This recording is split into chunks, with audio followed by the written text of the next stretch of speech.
Going live, you're live. Okay. So first of all, today's Chof Teves, and we're going to start with the L'chaim, and maybe first L'chaim. Maybe we'll do the beginning of the Maimer,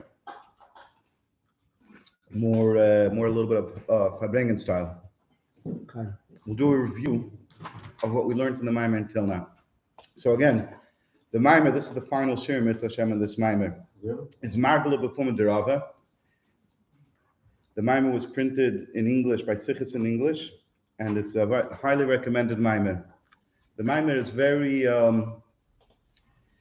Rebbe makes at least two very surprising or even shocking statements, very unusual statements in this Maimer. And even more than that, the Rebbe in this Maimer reinvents the entire way that we're supposed to look at ourselves, the entire way that we're supposed to work on ourselves, and how we're supposed to feel about ourselves. The Rebbe makes a sharp break from what was in earlier generations to how the Avodah is supposed to be now in our generation. So it's really a very fundamental Maimer when it comes to understanding and working with ourselves. And it's really worthwhile for everybody to pay attention, to learn the Maimer on their own when they have time and try to internalize the message of the Maimer. So this Maimer is based on a Maimer of the Frierdiker Rebbe, which starts with the words Margel B'Puma Derava. Rami, I brought something for you. A continuation, I'll show it to you after the Shir Mitzvah Hashem. A continuation of our conversation from last week. Thank you so much. You're welcome. Have this one. Yeah, you have this one. Good, so keep it there. So this Maimer is based on a Maimer that the Frierdiker Rebbe said. And the Frierdiker Rebbe's Maimer is Margel B'Puma Derava. That Rabbi would say, Tachlis Teira Tshuva Ma'asim Tovim. Tachlis Chachma, Tachlis Chachma Tshuva Ma'asim Tovim. The ultimate purpose and the end goal of wisdom, of Chachma, is Tshuva and Ma'asim Tovim, is repentance and good deeds. And that the Frierdiker Rebbe explains, in other words, that we're discussing Chachma over here means Teira. And what Rabbi is saying is that the purpose and the ultimate level of Torah is not Torah itself, is actually Tshuva and Mitzvahs. Tshuva and Mitzvahs are the ultimate level of the study of Torah. And the Frierdiker Rebbe is bothered by this statement, because Torah is the idea of learning, of study, of understanding. The way one learns Torah is that he must understand it with his own mind, with his own intellect. And if he disagrees with something, even if with somebody, even if the other person is greater than him, he's supposed to paskin the way he understands.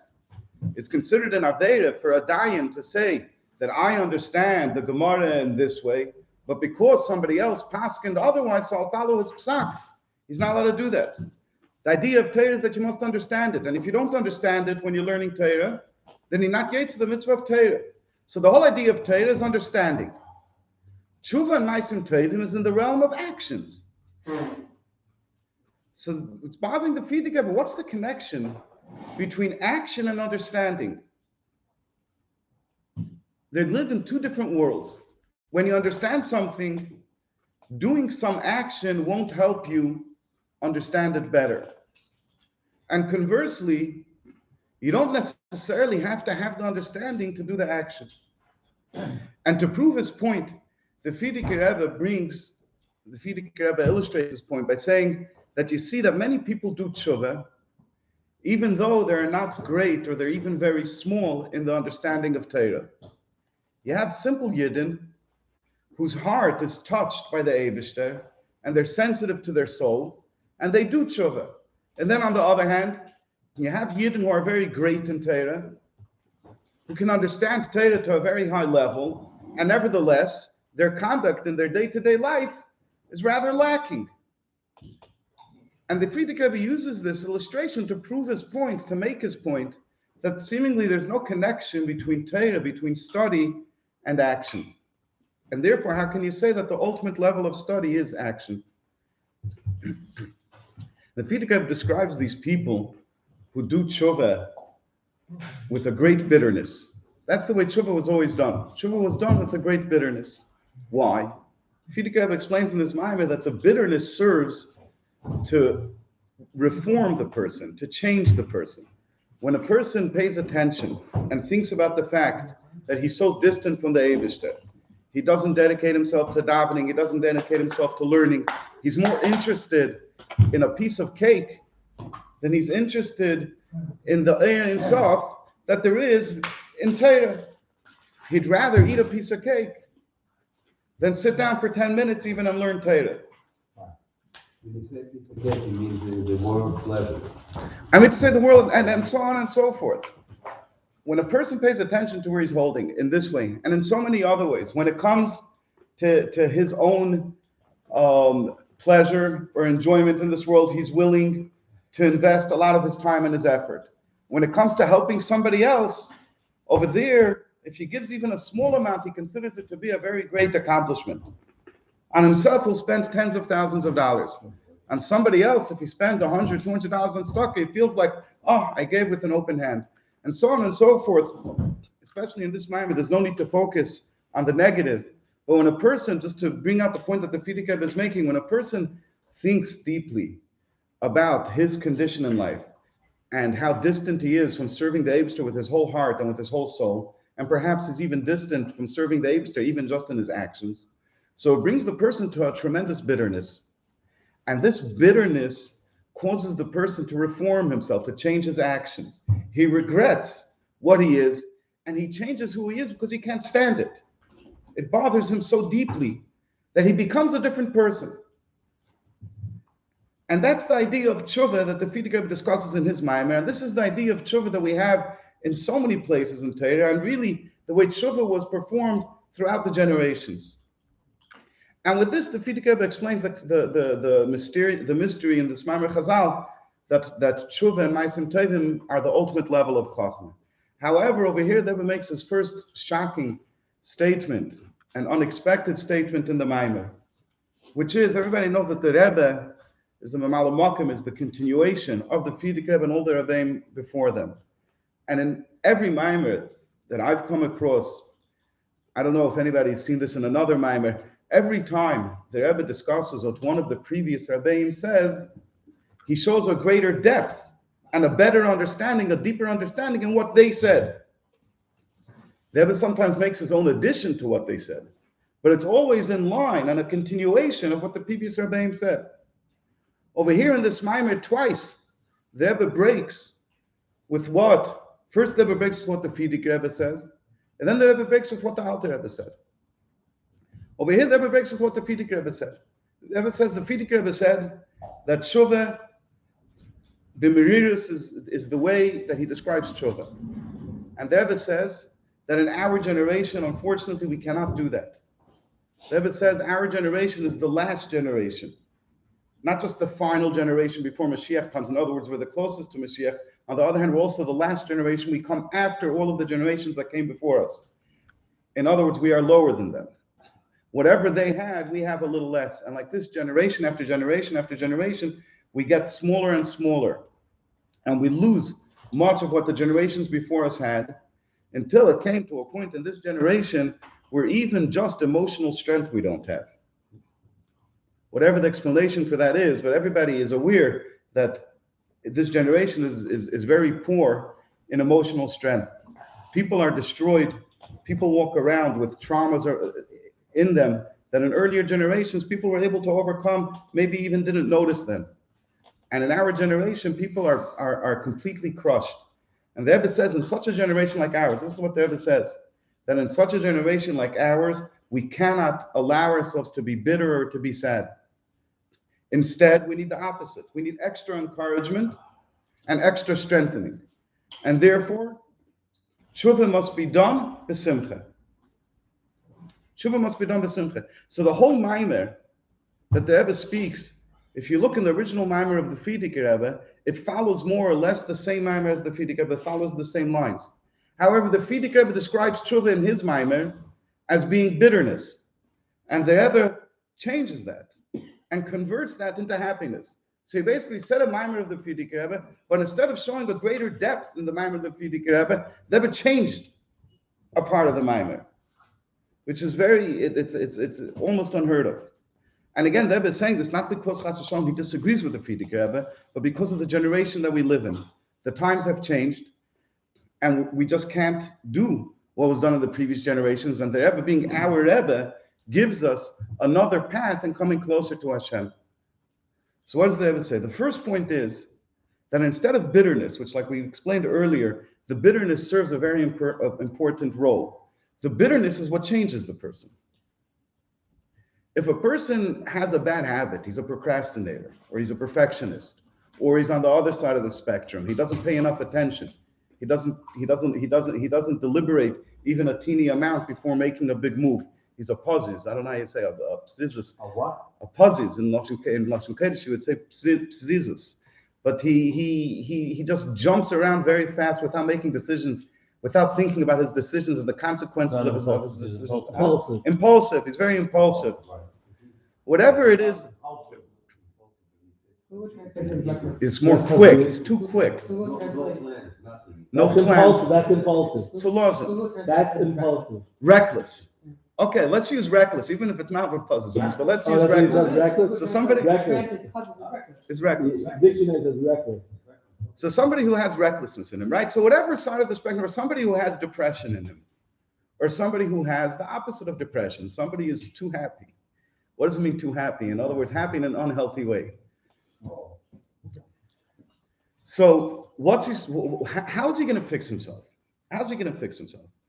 If he recognizes that what he's doing is damaging to him, it's a destructive behavior, it's not good for him, and it bothers him, he can't stand how much of his life he wasted due to his perfectionism, his procrastination, his recklessness, his impulsiveness, whatever it is that's within him.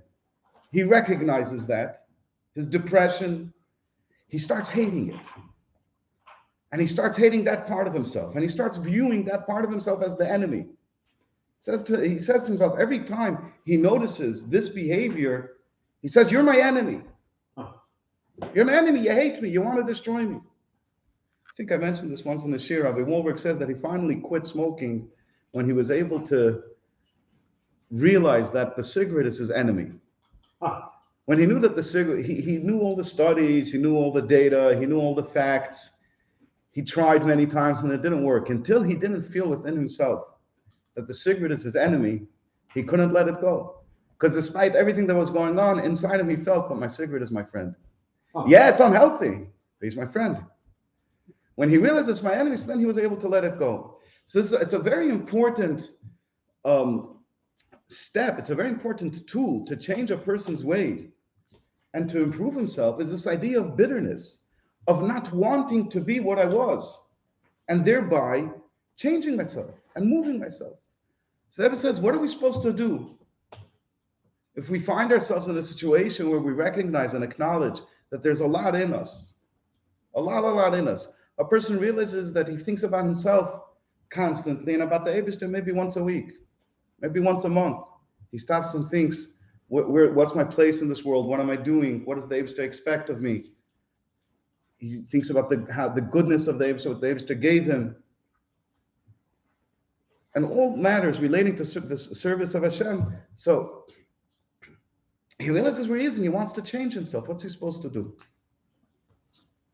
So the Rebbe says, instead of bitterness, we should do what's called tracht gut wird sein gut. Tracht gut wird sein gut. You say the power of positive thinking. Good. It's not a bad translation slash moving it into the American way of speaking, but we have to be very clear in what we say when we say tracht gut wird sein gut, because we're not really just saying the power of positive thinking.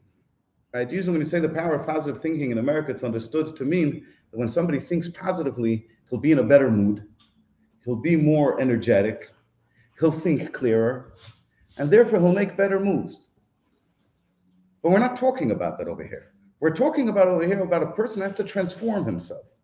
He has to uproot from within himself negativity, and he has to change himself. And for that, how's that born of tracht gut wird sein gut? How's that born of tracht gut wird sein gut? Very good. So for that, we have to understand properly what's tracht gut wird sein gut. And there it says tracht gut wird sein gut is, as is known from the story of the Tzemach Tzedek.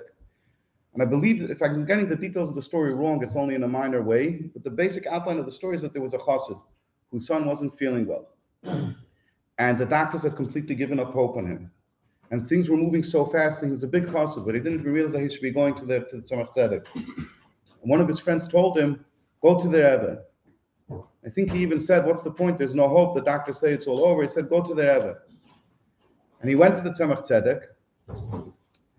And the Tzemach Tzedek told him, Tracht gut wird sein gut. Think positively and it will be good. Think that things will end up good and it will end up good. And that's actually what happened. The child physically recovered in a miraculous way. The course of nature changed because he was thinking good. He was doing Tracht gut. He was thinking that things are going to be good. In other words, in Chassidus, Tracht gut wird sein gut is not only a matter of thought, it's actually a matter of reality. The way the Eibishter deals with us is dependent on how we act. And the Rebbe says that by thinking that things are going to be good, we actually draw down a positive behavior from above, and it changes the reality of this world. Just like the child physically became healed because his father changed his attitude and thought that it's going to be good and had full trust and faith in Hashem. So that's the idea of Tracht gut wird sein gut. So the Rebbe says that instead of bitterness, instead of using bitterness as a tool to transform ourselves, what we should do is we should be Tracht gut. We should be positive and upbeat and believe that in the end of the day, we will get better and have conviction that we will get better. And that itself, says the Rebbe, will slowly change us. Just like bitterness tears a person apart from one behavior, the Tracht gut, the positive thinking, will have an effect on his soul and remove the dirt and cleanse him and actually bring him closer to Hashem. That's what the Rebbe says is the way we're supposed to tear ourselves apart. It's the first step of tshuva. The first step of tshuva is to remove yourself from your previous behavior. So the Rebbe says, pashat by positivity. Tracht gut wird sein gut.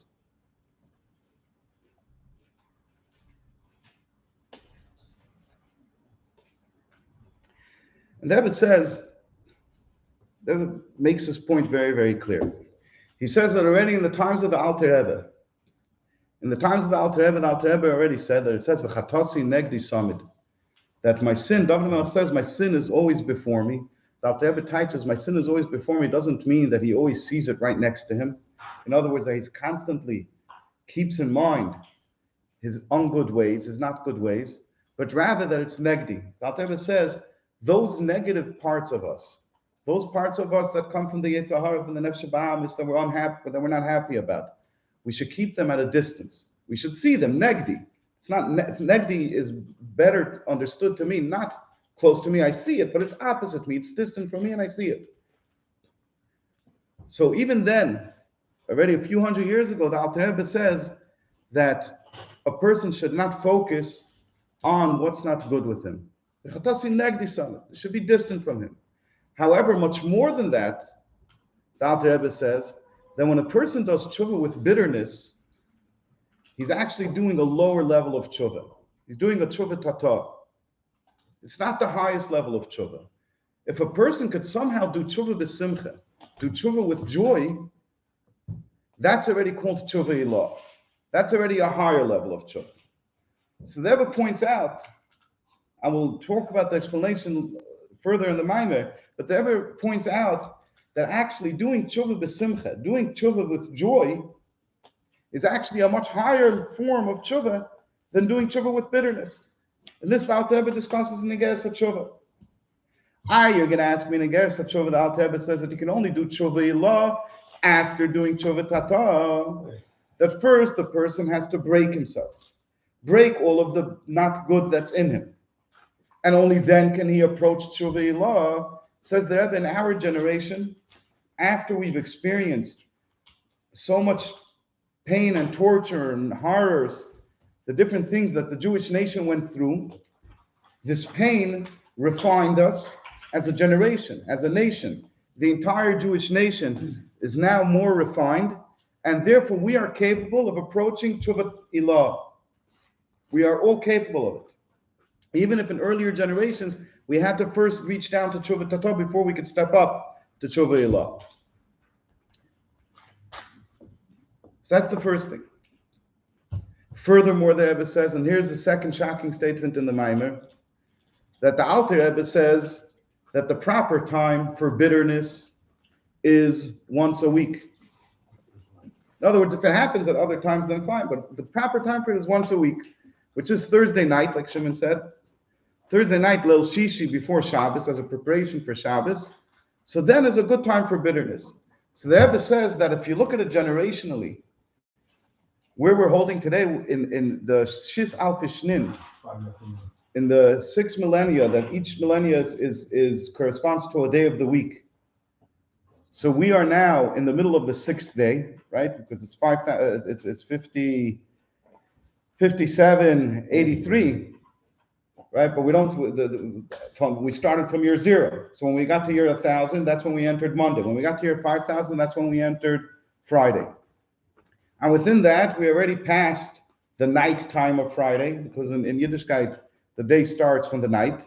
So the year 5000 was the beginning of Leil Shishi, of the eve of Friday. And then we passed 500 years. That brought us to the morning.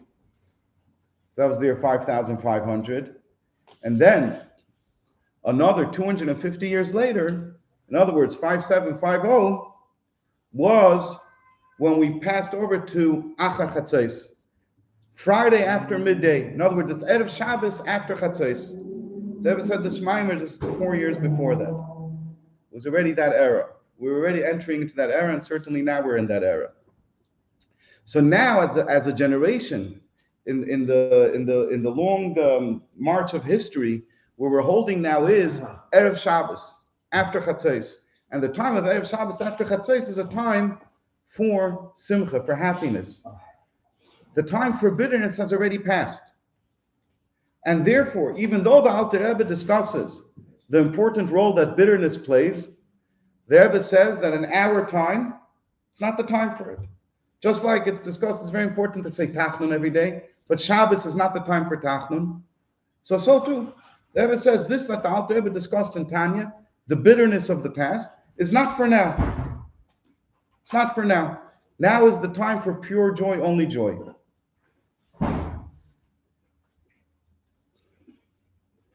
So what's this Tshuva Ilah? What's this idea of Tshuva Ilah? So Tshuva Tata is where a person feels how not good he is. What? How not good he is. All of the not good that's in him. How far he is from Hashem. How much he's not living up to his potential. Tshuva Ilah is the opposite idea.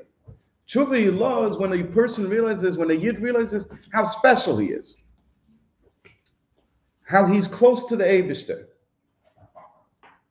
Because he's close to the Eibishter, therefore he brings it, his behavior in this world follows that truth that is his deepest truth, which is that he is close to the Eibishter. So therefore he comes back to Hashem and he behaves in the ways that Hashem wants. So Tshuva Tata, what's the feeling of Tshuva Tata? The feeling of Tshuva Tata is, I'm not good. I did bad. I'm low. I'm distant. And because of that, I'm broken. And my brokenness causes me to change my ways and to come closer to Hashem. Tshuva Tata is the opposite. Tshuva Tata is that I'm a Yid. I have a neshama. My essence is connected to the Eibishter. No matter what I do, even when I do an Aveira, even during the time while I'm busy doing the Aveira, my neshama is connected and one with the Eibishter, and is screaming out in protest, never wanted to do the Aveira. In other words, I, the true I, my neshama, never even wanted to do that Aveira, and was hurt by that Aveira. And therefore, in essence, I'm always close to the Eibishter. No matter what, no matter where, no matter when. And that's Tshuva Ilah, where a Yid focuses on that. And he attaches himself to the Eibishter with his true self, with the essence of his soul, and thereby he comes closer to the Eibishter. So that's Tshuva Ilah. The Rebbe says that Tshuva Ilah is done by a person learning Torah. How can I reveal my true essence? How can I reveal my soul, my neshama, by the study of Torah? Right? It's the famous beer in Chassidus that's explained in countless places, really. That a Yid is connected to the Eibishter and doesn't need anything to make him more connected to the Eibishter. This is one of the chidushim, the novelties of the Baal Shem Tov, that he began to emphasize. Unlike in generations before, the greatness of a Yid wasn't as emphasized as the greatness of Torah. The Baal Shem Tov showed and emphasized all those parts of Torah that speak about the greatness of a Yid and how a Yid is actually the closest thing that there is to Hashem. He's connected to Hashem, to Hashem's essence, even more than Torah. And therefore, there's nothing higher than a Yid and there's nothing more special than a Yid. If so, what role does Torah and mitzvahs play? Torah and mitzvahs play the role to reveal this. The fact that a Yid is connected to the Eibishter is true, and it's always there. The question is it revealed? Is it felt in the Yid's character? Is it felt in his consciousness? Is it integrated into his day-to-day life? This fact that he's one with the Eibishter. In order to make it that way, for that you need Torah. Only Torah can connect the Yid to the Eibishter. If a Yid would chas v'shalom say, we've probably all experienced this on the time sooner or later, where you come over to a Yid and you say, have you put on tefillin? He's not a religious Yid, so he wasn't raised from, he doesn't know much about Torah and mitzvah, so we're not going to hold it against him. But he says, Ani Yehudi balev. You need Torah and mitzvahs because perhaps you're not so confident in your Judaism. Your whole relationship with the Eibishter is only through ritual, is only through externalities. Ani Yehudi balev. I'm a strong Jew. My whole heart is Jewish. My whole essence is Jewish. I don't need Torah and mitzvahs. I don't have to put on tefillin. Am I the only one who had somebody tell this to me? He didn't give the whole philosophical explanation, but that's the core, that's the essence of what he said. What would happen if somebody, chas v'shalom, tries to do this?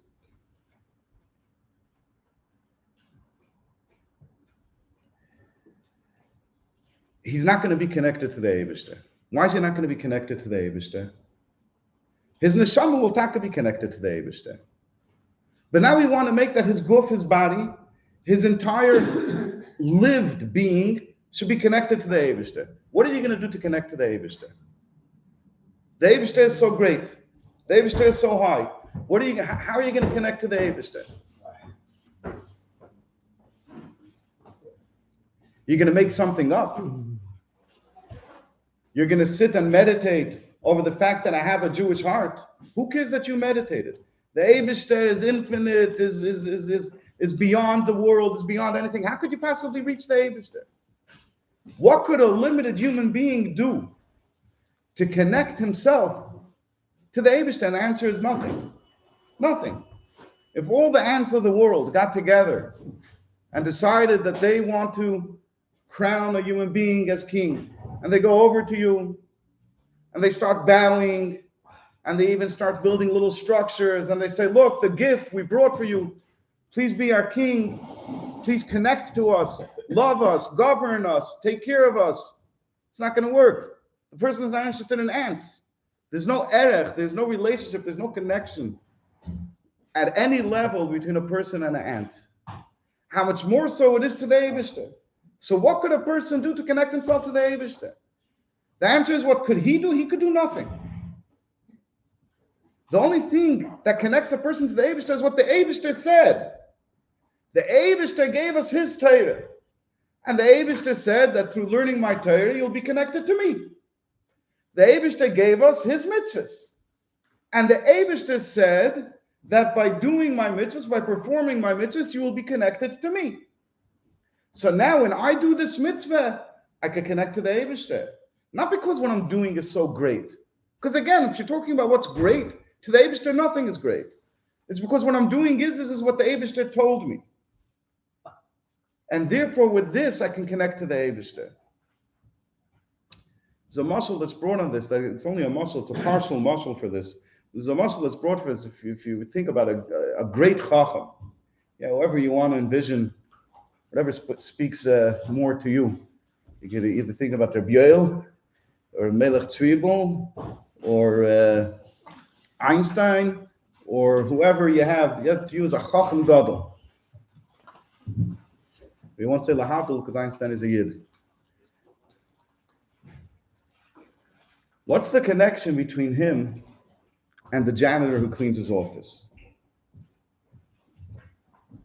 This man lives in abstract thought. His mind can surround and take in within it and understand the deepest secrets that human beings can understand about the universe.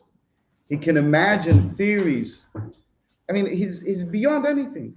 And here's a person's b'chalmat shaykhis to any type of abstract thought. He can barely figure out how to make $1.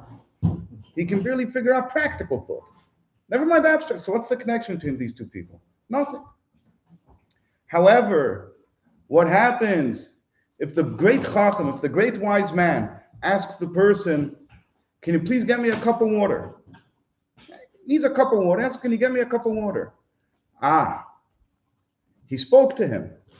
He acknowledged his existence. He asked him for something. Now that person exists. By the mere fact that he asked him for something, now that person exists. And also, on the other hand, that person brought him the cup of water. So he gave him something. There was something that he needed and he gave it to him. So this whole connection happens. Why? Because the wise person asked that the simple person to do something for him. So al derech zeh, with Torah and mitzvahs, there's nothing that could connect a human being, a finite, physical, mortal, corporeal human being to the Eibishter. The Eibishter is infinite and he's finite. And there's no connection between the two ever. The only thing that could do that is if the Eibishter tells us something. The Eibishter tells us, learn my Torah, perform my mitzvahs. Now that we have that, now we can connect to the Eibishter, because it's the Eibishter's commandment and his will that this commandment should connect me to you. So the first thing that the Rebbe says over here is that if we're going to talk about tshuva ilah, if we're going to drop the bitter form of tshuva, and we're going to take the positive, energetic, joyous form of tshuva, which is based upon the fact that we are one with the Eibishter and we are close to the Eibishter. So the first thing that we have to do is we have to throw ourselves into Torah. Because by throwing ourselves into Torah, the Torah reveals within us our true, essential, and fundamental connection with the Eibishter. And every time you learn a concept like this, you tend to, depending on how your mind works, you might think, let me throw myself into Torah. You could go for many different ways that make it completely impractical, which is, of course, the precise goal of the Yetzer Hara. Either you could picture yourself, I'm going to throw myself into a Sfarim Shafa, I'm going to throw myself into a Sefer Torah. You don't even understand what the words mean. Or you could misconstrue it in other ways by saying, I'm going to become a big guy. Nobody asked you to become a big guy, and you don't have to. Or you could misconstrue it and say that I'm going to change my life, and from tomorrow, every single moment of my day, I'm going to be learning Torah. I'm not going to eat cake. I'm not going to take a walk. I'm not going to talk to my wife and kids. I'm going to learn Torah. Right? Of course, it doesn't mean any of this. What's that? So, you can take the walk and talk to his wife and kids, and the rest of the time I'm there. Be it as it may, of course, this is not what it means. It means something very simple, that every person says to himself, how much time do I learn today? It may be 0. It may be 2 hours. It may be 4 hours. If he's lucky and he's in the right industry, he actually may learn 8 hours a day. But every person, wherever he is, if he's at 0, or he's at 23 hours and 59 minutes and 59 seconds. Deborah talks about that. Wherever the person is, he can add a little bit more time. Wash it 5 minutes. Find a subject that you like. Torah Baruch Hashem is so broad. It's so great. There's so many different types of things in Torah. From Navi to Chakira to Chassidus to Halacha to Gemara, Mishnayos, history, Yiddish history. There's so many, and I didn't even touch on anything over here because of a lack of imagination. Torah is so broad that anybody could find a part in Torah, a sikh of the Rebbe, a sikh of the Frierdiker Rebbe, a sikh of the Alter, a Maimer of the Alter Rebbe. Whatever it is, everybody could find something that speaks to him and say, I'm going to learn this for 10 minutes a day. And then the 10 minutes could become 11 minutes. What if the person doesn't have time? What if the person already, he truly filled up his time, which is a long conversation. What does it mean that some Taka doesn't have time? The Rebbe Rashab once spoke to people and they said they don't have time. The Rebbe Rashab didn't accept it. However, there was a chassid of the Rebbe who told the Rebbe that he doesn't have time. I forgot his name. He's a chassid from our generation. I'm not sure if he's still with us or not. If somebody knows his name, please help. Who took the Rebbe said very seriously. And every time the Rebbe said to add in Torah, was Sholom Gordon? Okay, thank you. Anytime the Rebbe said to add in Torah, he added in Torah, literally. And the Rebbe said many times to add in Torah. And he literally and truly filled up his day. There was not another moment where he could add. And the Rebbe said again, add in Torah. His wife is very upset at Shmuel Witten, because Shmuel Witten was his Mashpia. Uh-huh. And How's that resolved? It's for a different time. What? How was that resolved? It's for a different time. Most part doesn't work. Okay. So he asked the Rebbe said again one more time to add in Teves. He asked the Rebbe, what should I do? So the Rebbe told him there's adding in time and there's adding in quality. And there's adding in quality. The Rebbe told him you should add in quality. So if we can't find more time in our study of Torah, we can add in quality. Which again, if you take it in the right practical way, is very easy to do. If you understand that it's a step-by-step process, you have to borrow a page out of the book of the Yetzer Hara. The Yetzer Hara is modus operandi. The way he works is, it says in Gemara, the Yetzer Hara doesn't come to a Yid and tell him, leave the Eibishter. He knows that the Yid will laugh at him. He won't entertain the thought even. He starts, depending on where the Yid is holding, let's say the Yid is at a very high level, he starts, first he tells him, you learn Torah, but you don't appreciate yourself. You're too hard on yourself. You don't acknowledge and recognize that you're doing something great with your study of Torah. And it's unhealthy. And it's not what the Eibishter wants.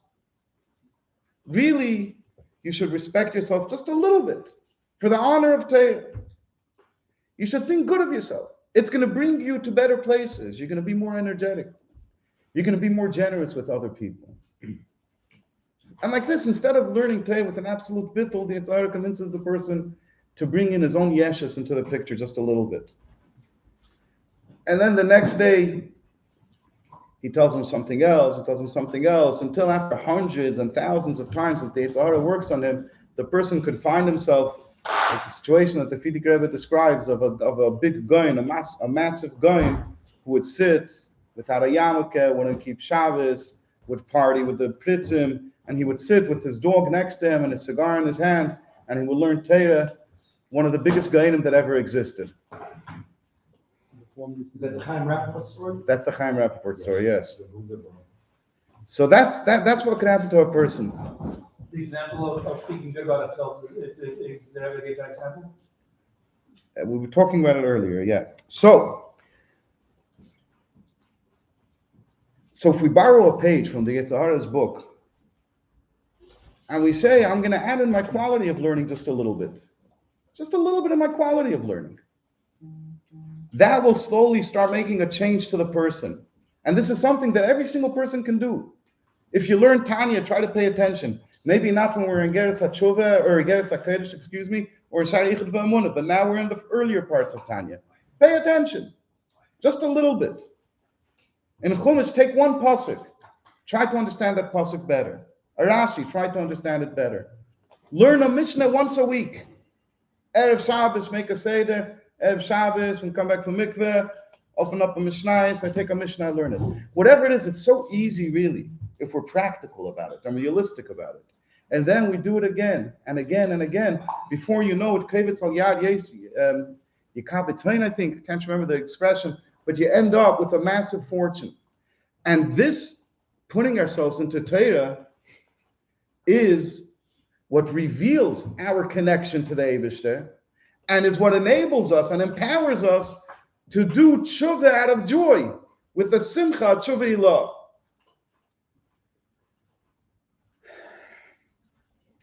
That's more or less what we learned in the Maimer until now.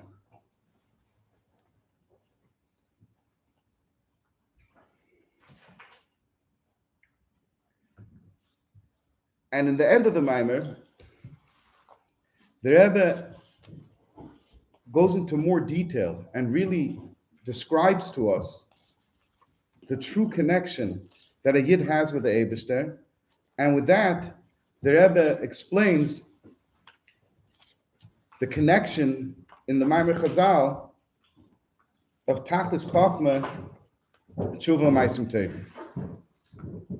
Before the Rebbe explains that, the Rebbe first made a point that it says in Zohar, "Leis machshavet tfisa b'ch klal," nobody can grasp and comprehend the Eibishter. Aval nitfas iyu b'rosa de liba. But the Eibishter can be touched, can be grasped by the depths of the heart. And the Rebbe explained that a person can never truly understand the Eibishter. We can understand just the lower levels of the Eibishter after he restricted himself and concealed himself and hid himself and changed himself kiviyachol through so many layers and so many levels. So then we could try to understand something. For example, many people call the Eibishter der Beire. Yeah, you find it in Torah. The Eibishter is the creator. When we say the creator, what are we saying over here? It's a way of describing the Eibishter. How are we describing him? He's a creator.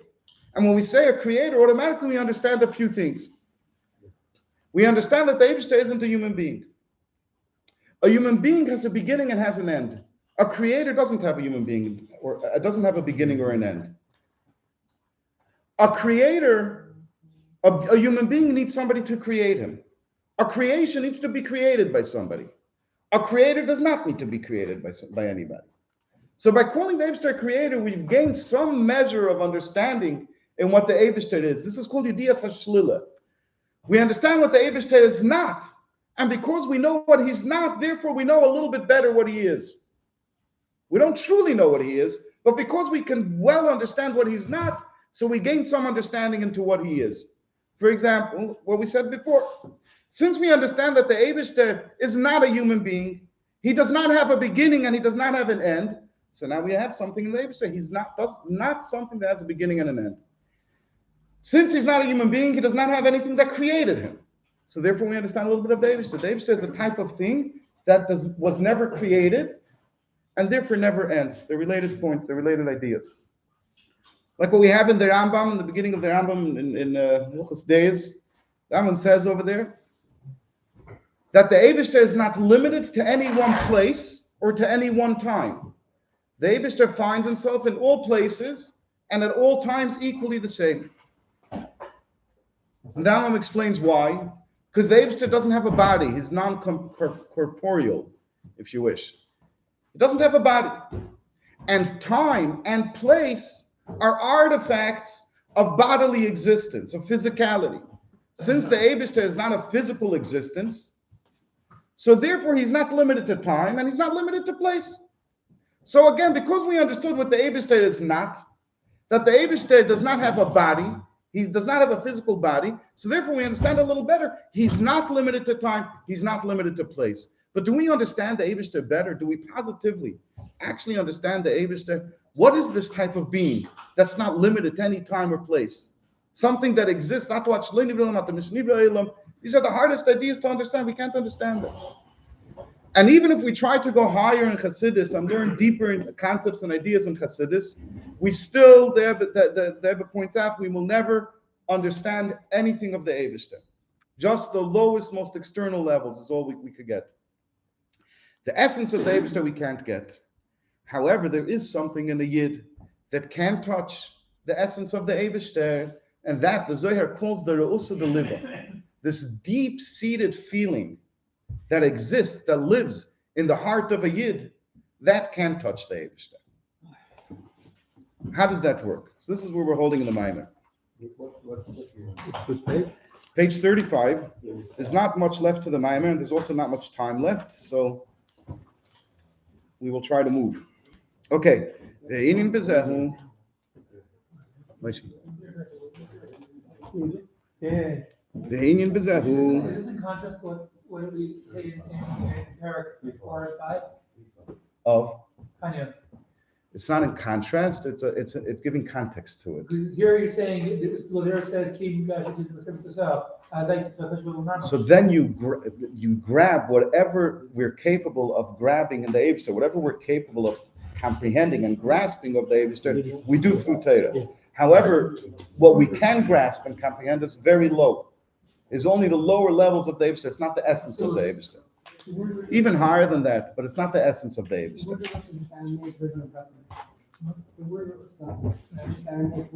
Is Aramaic word for us? I'm not using that word because it's. The same thing. Okay. Good. When it comes to love, when somebody loves another person, or somebody loves another thing, or somebody loves the Eibishter Lahavta.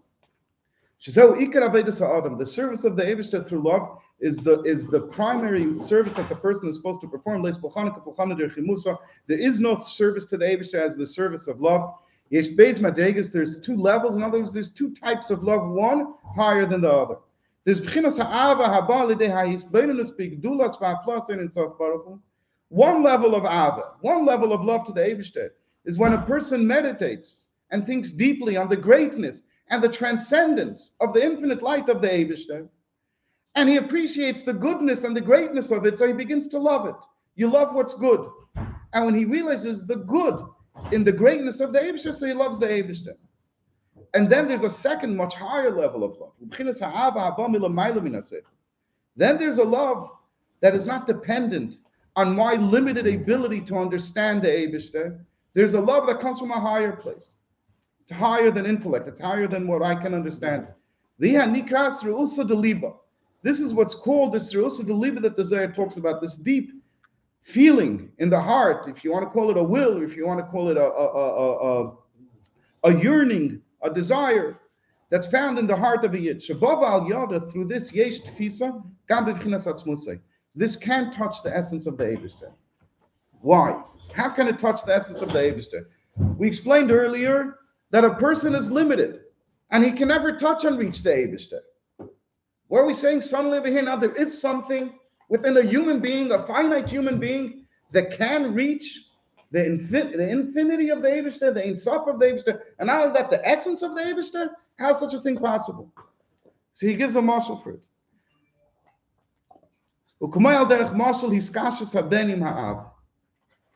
We'll explain this by describing the connection between a child and a father. And the focus over here is not so much on the love of the father to the son, but more on the love of the son to the father. A child loves his father not because of anything that he understood whatsoever. It's not because he understands anything about his father that he loves him. He loves him because he's his father. Even though it's written in works of ethics, the reason why we're chayiv, the reason for the mitzvah of kibbut av v'em, because a father feeds his son, and he gives his son to drink, and he takes care of his needs, emotional, physical, everything. Nevertheless, the love that a child feels towards his father is not because of anything that his father gave him, not because of any one specific thing, and not because of everything together. It has nothing to do. It goes much deeper than that. A child loves his father because he is one with his father's essence. The connection between a child and a father is a connection of the essence of the son to the essence of the father. They're one thing. And because they're one thing, that's why they love each other. And therefore, no matter how much a child understands the greatness of his father, or how little he understands the greatness of his father, his connection to his father is unchanged and unaffected. He feels that same love and oneness with his father regardless. Loves himself. When you say loves himself, you mean selfish. You don't mean it. Do you mean it in a selfish way or not in a selfish way? Saying if you're one. If you're one, just like a person is close to himself, you love, yeah. Well, that's what he's saying. What do you mean, One one? It's a second. Yeah. But I just wanted, Negative it's connotations, what you're saying. right. Yeah, Just pointing out that it's not in a negative way. In other words, because this is what I am, so therefore I'm connected to it. Why do we Therefore I love love it. What's that? Why do we love ourselves? Why do we love ourselves? Now that's not such a simple question, But but the simple explanation is because that's us. Because that's a person. But let's substitute the word love with the word connection or closeness. We're close with ourselves. What do you mean? It's almost a question. Ask like, what's your question? Why am I close with myself? I am myself. So I think that's more closer to the understanding that he's trying to convey in this moment.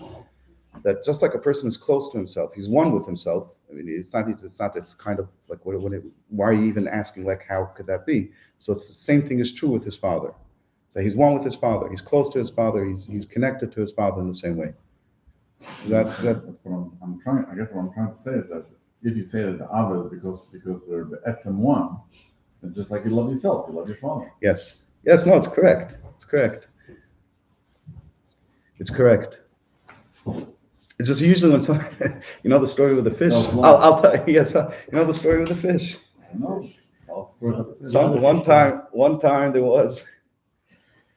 One time there were soldiers and they were going fishing, and they caught the most magnificent fish that they ever saw in their life. And they look at the fish and they schlepp the fish out of the water, and the fish is gasping for oxygen. And he thinks that's it, his time is over. But he hears one soldier tell the other soldier, this fish is such an amazing fish, the king is going to love this fish. Let's bring it to the king. He is about to kill it, he says, let's bring it to the king. Finally, they take the fish, they pack him up, they bring it to the commander, and the fish in the meantime is gasping, is holding on with his last. The commander says, Taka, this fish is worthy of a king. Only the king can have this fish. And so it goes up through the command. And finally, the fish is brought. His mom is nearly gone. He's finally brought in front of the king. And they show the fish to the king, and they tell the king, look what your servants found for you. This is, do you love this fish? Is this fish for you? So the king says, yes, I love it. Chop it up, grill it, and serve it for supper. So this last strength, the fish says, you don't love me, you love yourself. So I just wanted to make sure that what you were proposing wasn't that type of love for yourself. That was Yeah. it's selfless. It's not selfish. But either way.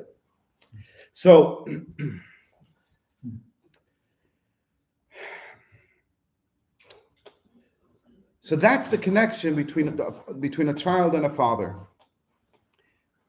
Therefore, he doesn't have to meditate on the greatness of his father at all. There's no reason why he loves his father. By his kashas and his connection to him, that he should have to think about the reason. And thinking about the cause will give birth to the love. Rather, the love comes because of the essence of what he is. The essence of the father touches and feels and grabs the essence of the father. Because a father and a son are one thing and one essence, and therefore they are connected. Keeping that in mind, we can understand the connection and the love that our neshamas, the neshama of every single yid, including us here, we should never think about it in the abstract, it means us. There is a level of love that comes much deeper and much higher than seichel. It transcends our understanding completely. But that's what the Zohar is referring to when the Zohar says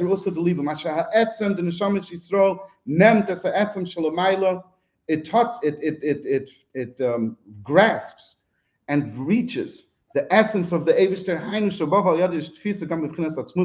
In other words, through our essence, the essence of a Yid's neshama that's deeper than any of his levels, than any of his revealed levels. It's deeper than his emotions. It's deeper than his intellect. It's deeper than his will, than his pleasure. It goes all the way to his essence. That part can connect to the Eibishter. And the reason is because of what the Alter Rebbe says in Tanya and what we just had last week in Chumash, B'ni b'chayri Yisrael. Every single Yid is a child of the the Eibishter. In other words, our essence is one with the essence of the Eibishter. And that's why we can connect to the Eibishter's essence. Not because we can, as a human being, as a limited physical person living in this physical corporal world, that we can somehow connect to the Eibishter like that. No, that's impossible. It's because within us, we have a part of the essence of the Eibishter. And with that, we can connect to the Eibishter. And if this is the idea of tshuva, then we've reached something much higher than before. With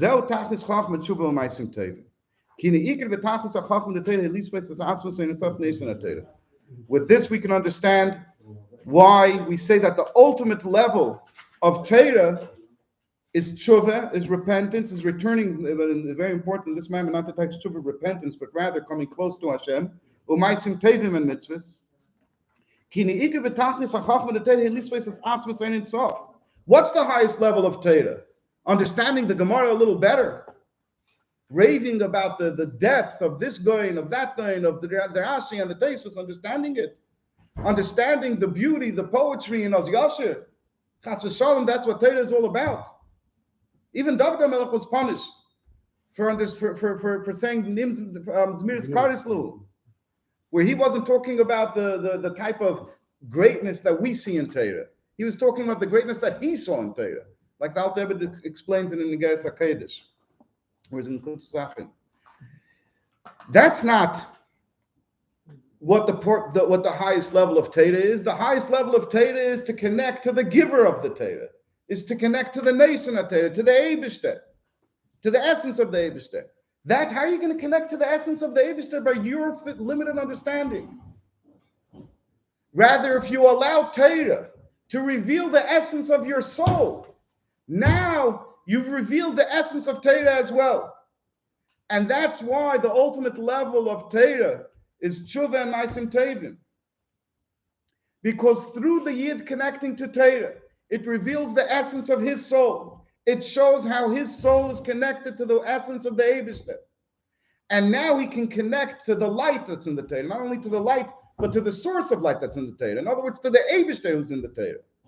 If he approached it only on the level of understanding, he'd be stuck on the level of logic and reasoning. The Greeks have their level of logic. Lahavdil, the Jews also do.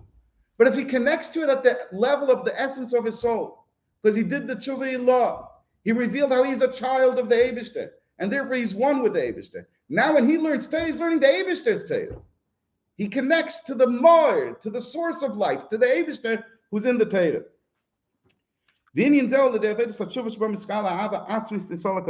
This is done specifically and only through tshuva, because through tshuva we reveal the essential connection and love of a yid to the Eibishter, like the love of a father of a child to a father. That no thought, no level of intellectual understanding can connect to the essence of the Eibishter.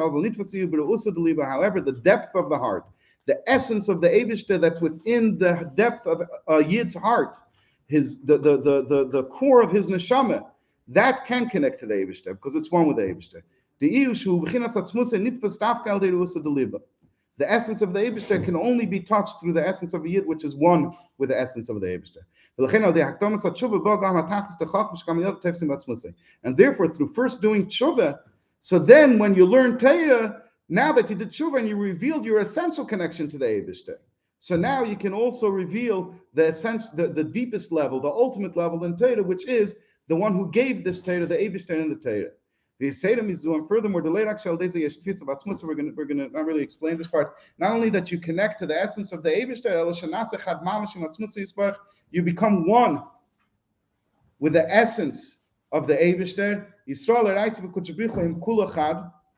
over here, the Rebbe just took it to a whole other level, which the Rebbe doesn't explain in this mimer too much, the whole depth of it, so we'll leave it. The Yidden, through the Torah, become one with the essence of the Eibishter. Not only that they touch the Eibishter, not only that they can grasp and reach the Eibishter, but they become unified with the Eibishter. They become one with the Eibishter. And this is a whole other level.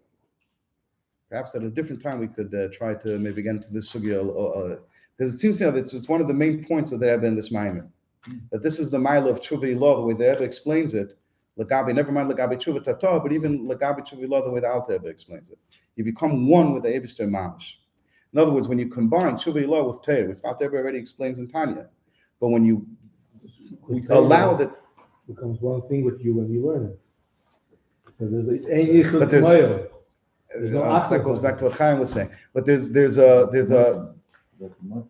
a back and forth over here. In other words, the Torah reveals the essence of the Yid, and the Yid then reveals the essence of his neshama. In other words, and through that he reveals the essence of the Torah. He can connect and have a relationship with the Eibishter who gave the Torah, not just with the logic and reasoning and understanding of the Torah, but then.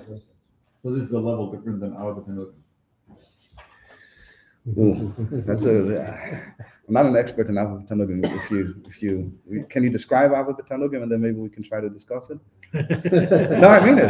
I was sincere. My understanding is, Well, let's hear. my understanding is that our Tanuk is a level of Ava that transcends logic. Mm-hmm. Like we have Ava that comes from Rabbi. which comes to contemplating the greatness of the Eibush, then we become inspired. It's actually not, that's Ava Ava Tzeilim. Rabbi is higher. And Ava Tanugim, that's last week in Teves, what we learned. Yeah. So the third level is Ava Tanugim, which is the highest level of all. Nusa, help us understand it. So is that the same thing that we're talking about here? I don't know. Yeah, no, actually, it does say that too. By Torah mitzvahs Talking is about when it happens. You're saying it's the same thing. I would think. But here he's I would talking think about that Ava, there he's talking about Ava that you're Me'oyer this Ava through a different kind of Isbanos, right? Ava Tanugim or it's No. Matana. That's a matana. Same as matana. But I would think though that over here, even though he uses the word Ava a lot, this is really getting back to your first question. He uses the word Ava a lot, but he's not. His main focus over here isn't Ava. The Ava is only serves to point out to us the closeness, the connection that we have to the Eibishter. It's more of an indication. In other words, I would think it's higher than that. I would think it's the Ein Areich even higher than that. What's that? Less Ava, more bigger sort of thing? It's more bittul.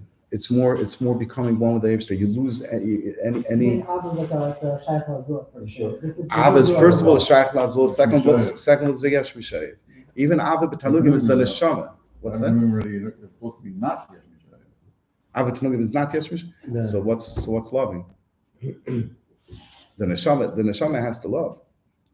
We're talking about a neshama, the pashas. Like I said, I haven't learned the sugya not now, and I don't know when. But we're talking about the neshama as something that has love. Over here in the Maimer, he's talking about the neshama as something that's one with it, that's a part of the Eibishter, and that's it. It's a chelik l'kamim al mamash, and that's it. I think he's reaching much deeper over here. When you say somebody has Ava B'Tanugim, you want to make the statement that the Rebbe says over here, that you become one with the essence of the Eibishter. But this I don't has think to you'll be find- speaking about avodas matana. It has to be something higher than you can achieve. Over here? Yes. In the Maimer? Because otherwise, if it's something that you can achieve with your avodah, then it's not as high as you're saying. Because So that's such a good opener for I mean, all it's just- Farbrengen. it's just What's fact, greater? because Siddur shows us and tells us that there is a avodah, that there is an ava or levels that come to you not through your own avodah. You have to give it to you as a present.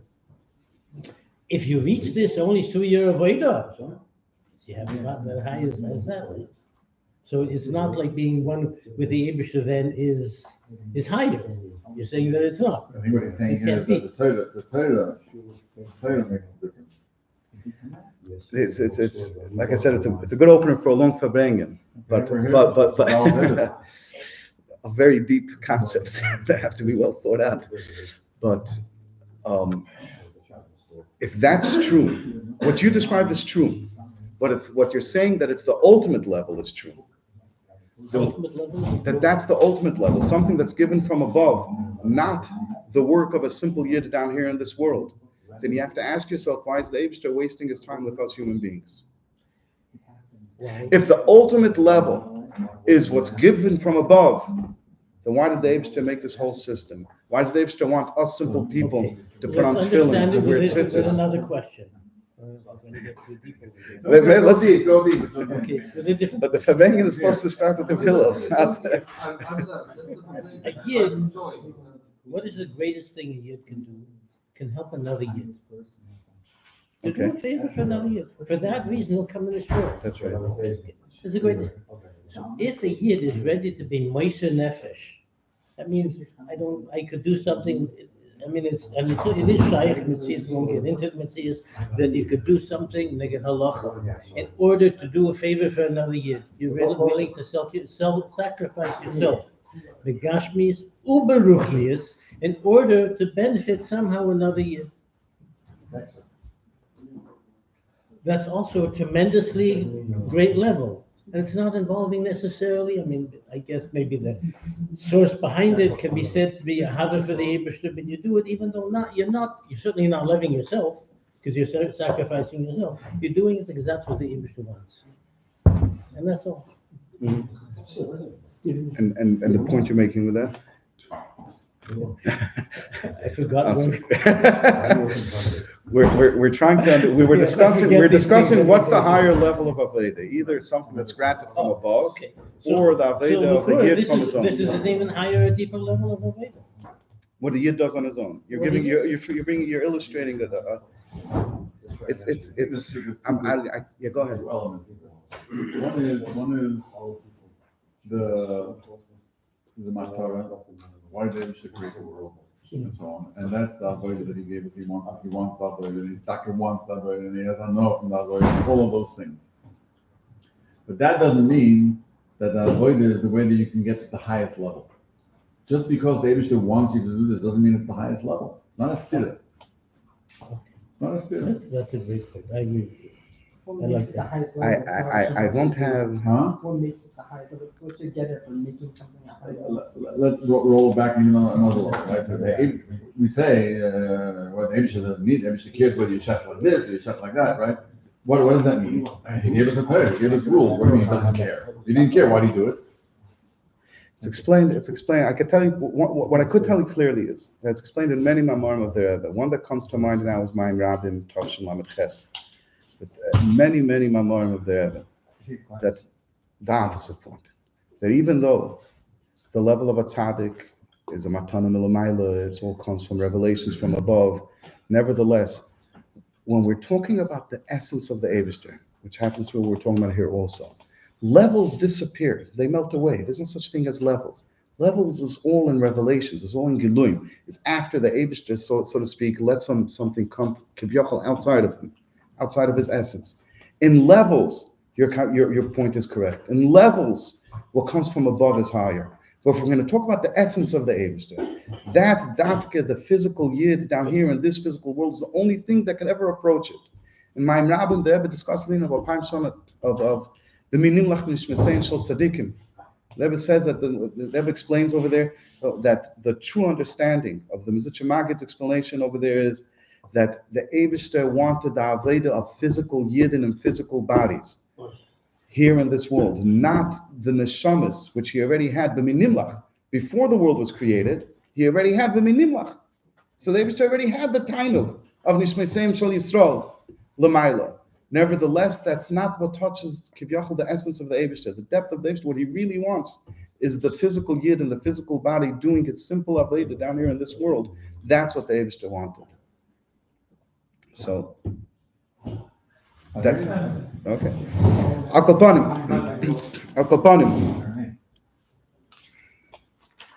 Weiter. Rebbe is wrapping it up over here. Tshuva zu pe'elas gam b'hamaisim. Such a type of a tshuva also impacts the person's mitzvahs. As it's explained in several places, the lashon of tshuva and good deeds. Before one does tshuva, he still has actions, and they're called actions. Torah calls them actions. They're very important. They're real. They exist. They're even ma'aseh ha-mitzvahs. They're even mitzvahs. Nevertheless, it's only through tshuva that his actions, his real actions, his mitzvahs, become good and shine with a bright light.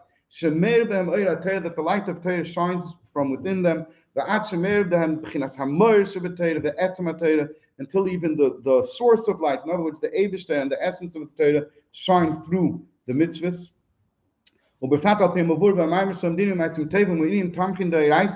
And especially according to what the Fidik have explained in his Maimer, the Maisim Tevim is a reference to those who support the gives tzedakah to support the study of Torah.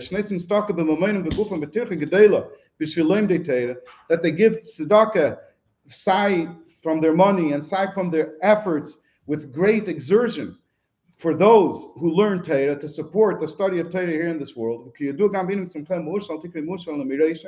As it's known, what it says in Simcha Ma'usha, that those who support Torah are fortunate.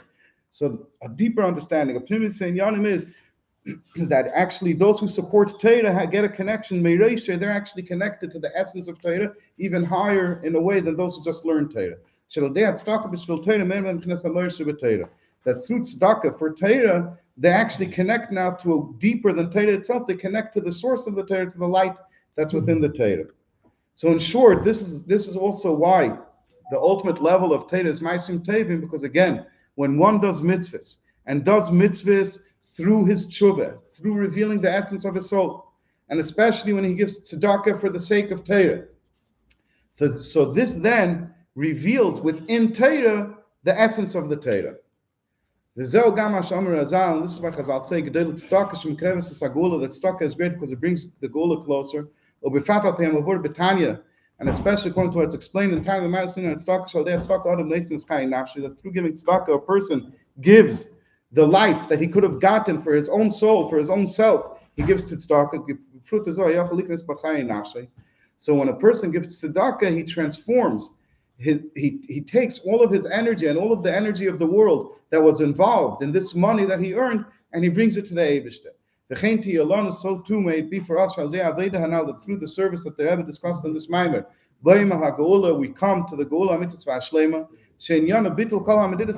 when all of the boundaries between anything will be broken down. In other words, a Yid will be able to connect to the Eibishter in a revealed way, just like his essence now connects to the Eibishter. As the Fidik Rebbe explains in the next Maimer, being in process that the Yerushalayim will be without any wall surrounding it. May it be now in our days of Agala Didan, speedily in our times. Good. Just a reminder that every Tuesday night there's a shir in the Rebbe Hamorim, given by Sholom Gansburg. Everyone is welcome to join. And also say l'chaim to the sponsor of the Farbrengen, the tzedakah. You should have all the brachas. Inanimous. I don't want you to get I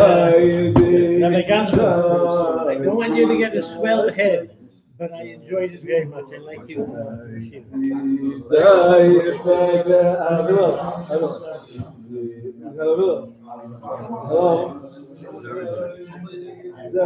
You see, you made it. You made it.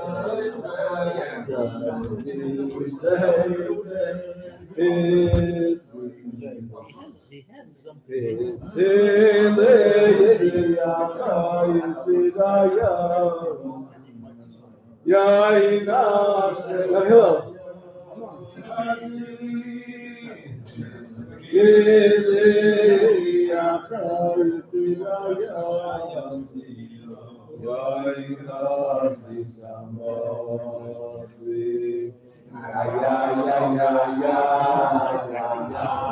So I'm gonna sit next to John guys. I'm gonna sit both sit down over there. I need to talk over there.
Aber der sagt nur Chaim, soll Sicher sagen wir Chaim. machen sicher, der besitzt bleiben, soll er nur Chaim.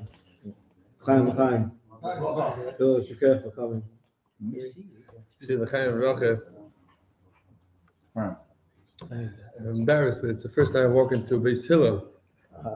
This is I see exactly. My $72 went too far away from the campaign. Not officially open. What? Not officially open. It's not officially open. But this is okay. No, it's a really mind blowing. It's such an inspiration. The Baisha Miguel Batero, Miguel Batzdoko, there's gonna be being at the yard. Really, we need more people like the ones around this table in our community and everywhere. This is the way to bring Mashiach. L'chaim. So really, I feel like now it starts Farbrengen, now starts the speeches. Till now was the Farbrengen, because I once heard from Rabbi Evan Israel, someone asked him what's the definition of Farbrengen. He said it's two Yidden, a Vart Chassidus, and a bottle of mashke. Two Jews, Chassidish Vart, and a bottle of mashke. What else do you need? This is a full-on Farbrengen. No big speeches, no big anything. But this is a James Golan. The best way to celebrate is in Chizuk of the Shurim. The Rebbe had very practical advice. No, why should they only see me in the video? There's some kind of punishment for the Mishpim, or the thing is that they have to sit themselves. It's like usually they know no one sits in this side altogether. But very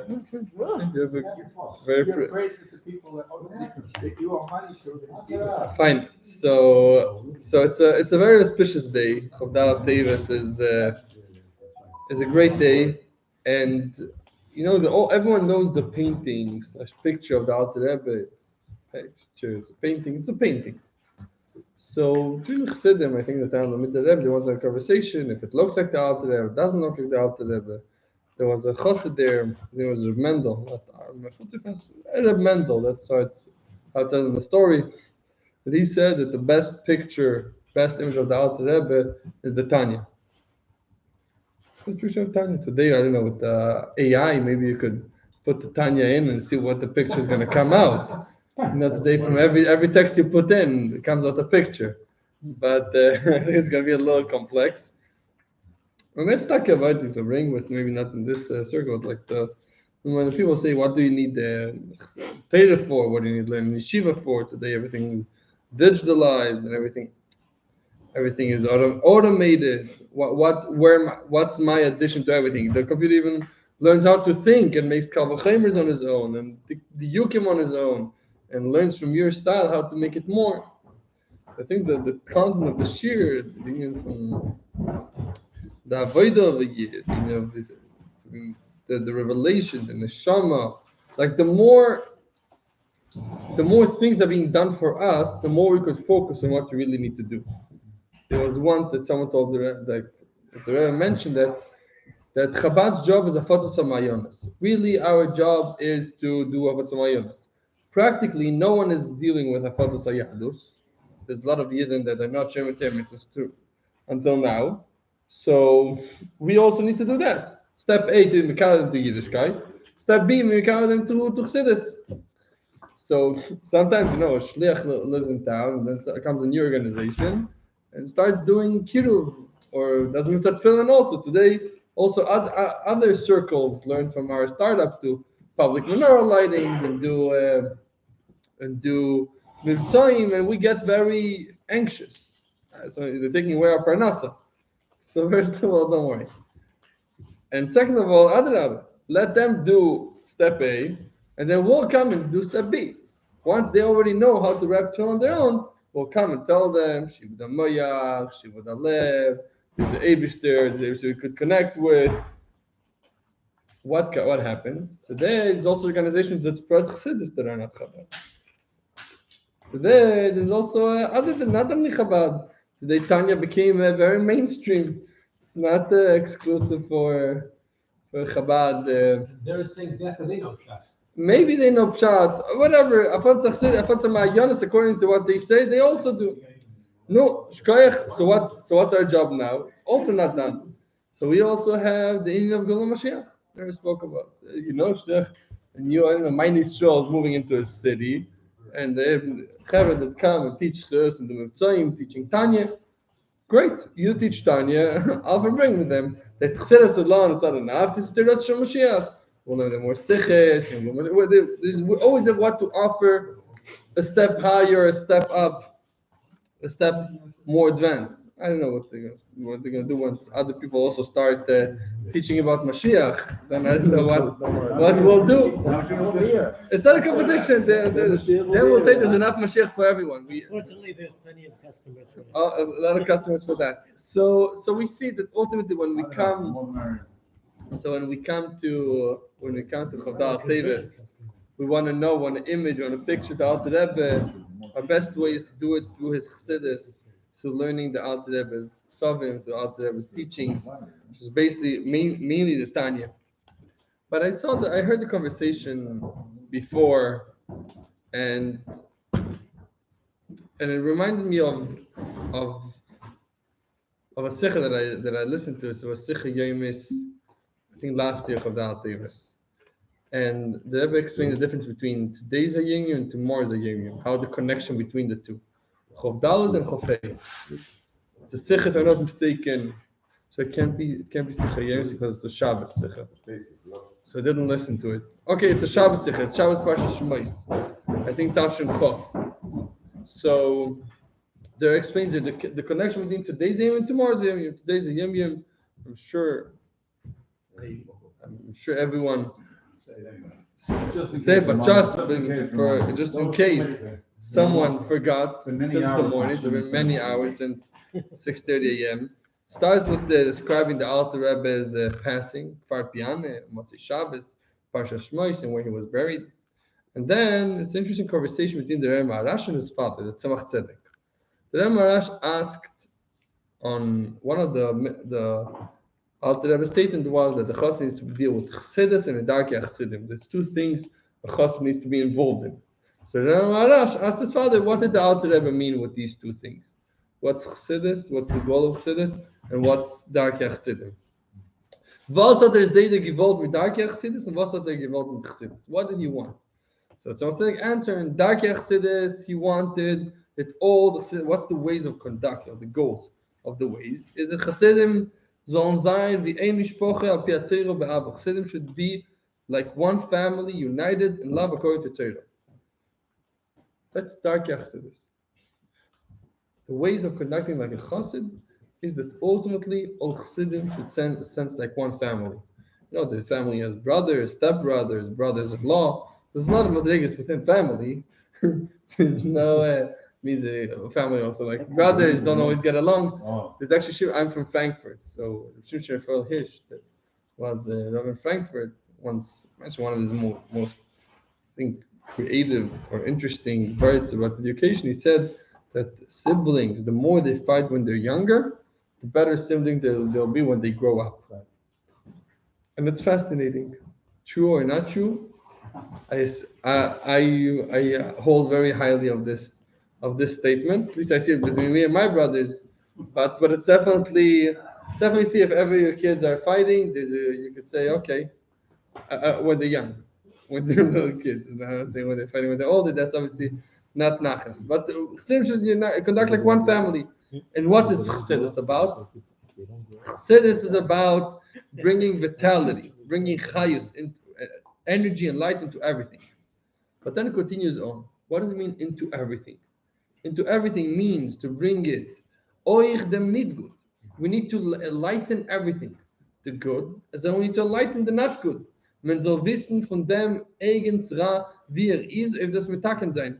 We also need to light the undesirable things, so we recognize our evil, so we can correct it. So we see that Chassidus is a very clear goal. Chassidus has the goal to bring light into everything. That's our way to fix things. Both the good things you want to bring out and bring them vitality, the same Yiddishkeit we've been doing for generations to bring them some chayas, but also the not good things that until now we've been conducting in the wrong way. We also need to highlight them. We have a therapist who could guide us, teach us that a person can't fix anything about himself, his evil ways of conducting, as long as he's unaware of them. He needs the help, he needs the guidance to reveal them and enlighten them. So that is the job of Chassidus, to bring chayes into everything, also in the not good things. But how could one actually accomplish this? Seemingly, we don't want to see the not good ways. We don't want to see the not good things. We don't want to point them out. It seems a little weird to bring to highlight the bad. If you read something from Chassidus could be very harsh sometimes, very almost musadik if you take it out of context. Why do you want to put chayes into it? Exactly. Why would you want to bring vitality and light and chayus into those type of things, into the ra? Yeah, like with kochzach, sometimes, and some people take it the wrong way. You see, mashpiach koch is too much about eating ice cream, the bacher. Rabbi, what do you want from it? It's ice cream. Like, no, relax. It's just ice cream. Like, don't dig into my ice cream. I have bigger issues in my life. Like, don't get stuck on my ice cream. So that's the question. Like, are we highlighting it too much? Are we not highlighting it? So tomorrow's Yom is very interesting because tomorrow's Yom is some kind of an interpretation for this. The Rebbe connects them both. That it's Parshas Shmois, Parshas Vayero. This time is talking about the Yetzias Mitzrayim. So the Rebbe Rashab, the Frierdiker Rebbe, writes in a letter that his father explains what does it mean Yetzias Mitzrayim of Chassidus. Yetzias Mitzrayim in general means leaving limits and boundaries. Let's say in one's personal lives, limit one's limitations. Departing from your boundaries. Peretz Gvul, Peretz together, expanding, growing. What is Yetzias Mitzrayim from Chassidus? That's Chassidus. What? The first one is Chassidus. No. Yetzias Mitzrayim in general is breaking out of your limits. Und Chassidus is a Reisgem von den Mitzorim und Gvulim von Welt.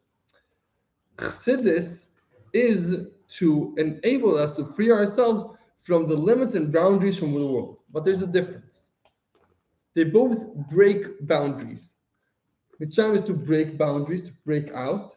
Chassidus is to leave and depart from the limits and boundaries of the world.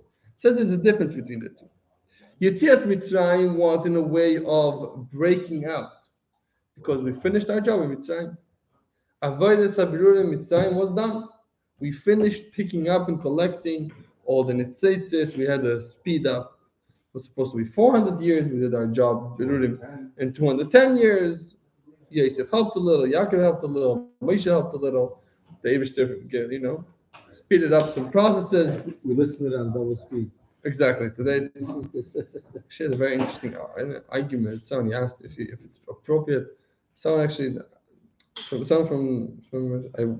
from Manhattan, Mercurio asked me if it's appropriate to watch a video of the Rebbe in a higher speed. He says he anyway doesn't understand the Yiddish. The subtitles, he reads mostly the subtitles. If it's okay to watch a little faster. I didn't know what to answer. It's kind of like, it's a niche. It's simple. What? Do it to all the other Shirim. Exactly. I do to all the other rabbis, but it's just there because the Rebbe knows how to talk fast. The Rebbe knows how to talk slow, and by the Rebbe everything is meduyok. Every break there's this booklet. I know Umedayik B'Maimer. I don't know if you ever looked into it. It comes out every year like a month before Yud Shvat. What is it? It's called Umedayik B'Maimer, and Umedayik, pinpointing the yukim in the Maimer of this year's Basi Legani. Every year there's Basi Legani. Sure, next year we'll hear the full rundown of this year's or whatever Basi Legani they'll teach. But every year has a corresponding Maimer for that year. Why? The original discourse that the Friedrich prepared before his passing was a 20-chapter long Hasidic discourse. So the first year, Tafshin Yud Aleph, the Rebbe explained the first ois of the Hemshech, and with that was Kabbalah and Asiyas. The next year, people didn't know what they were going to talk about. So the Rebbe started talking about the second ois. So Tafshin Yud Aleph was ois Aleph.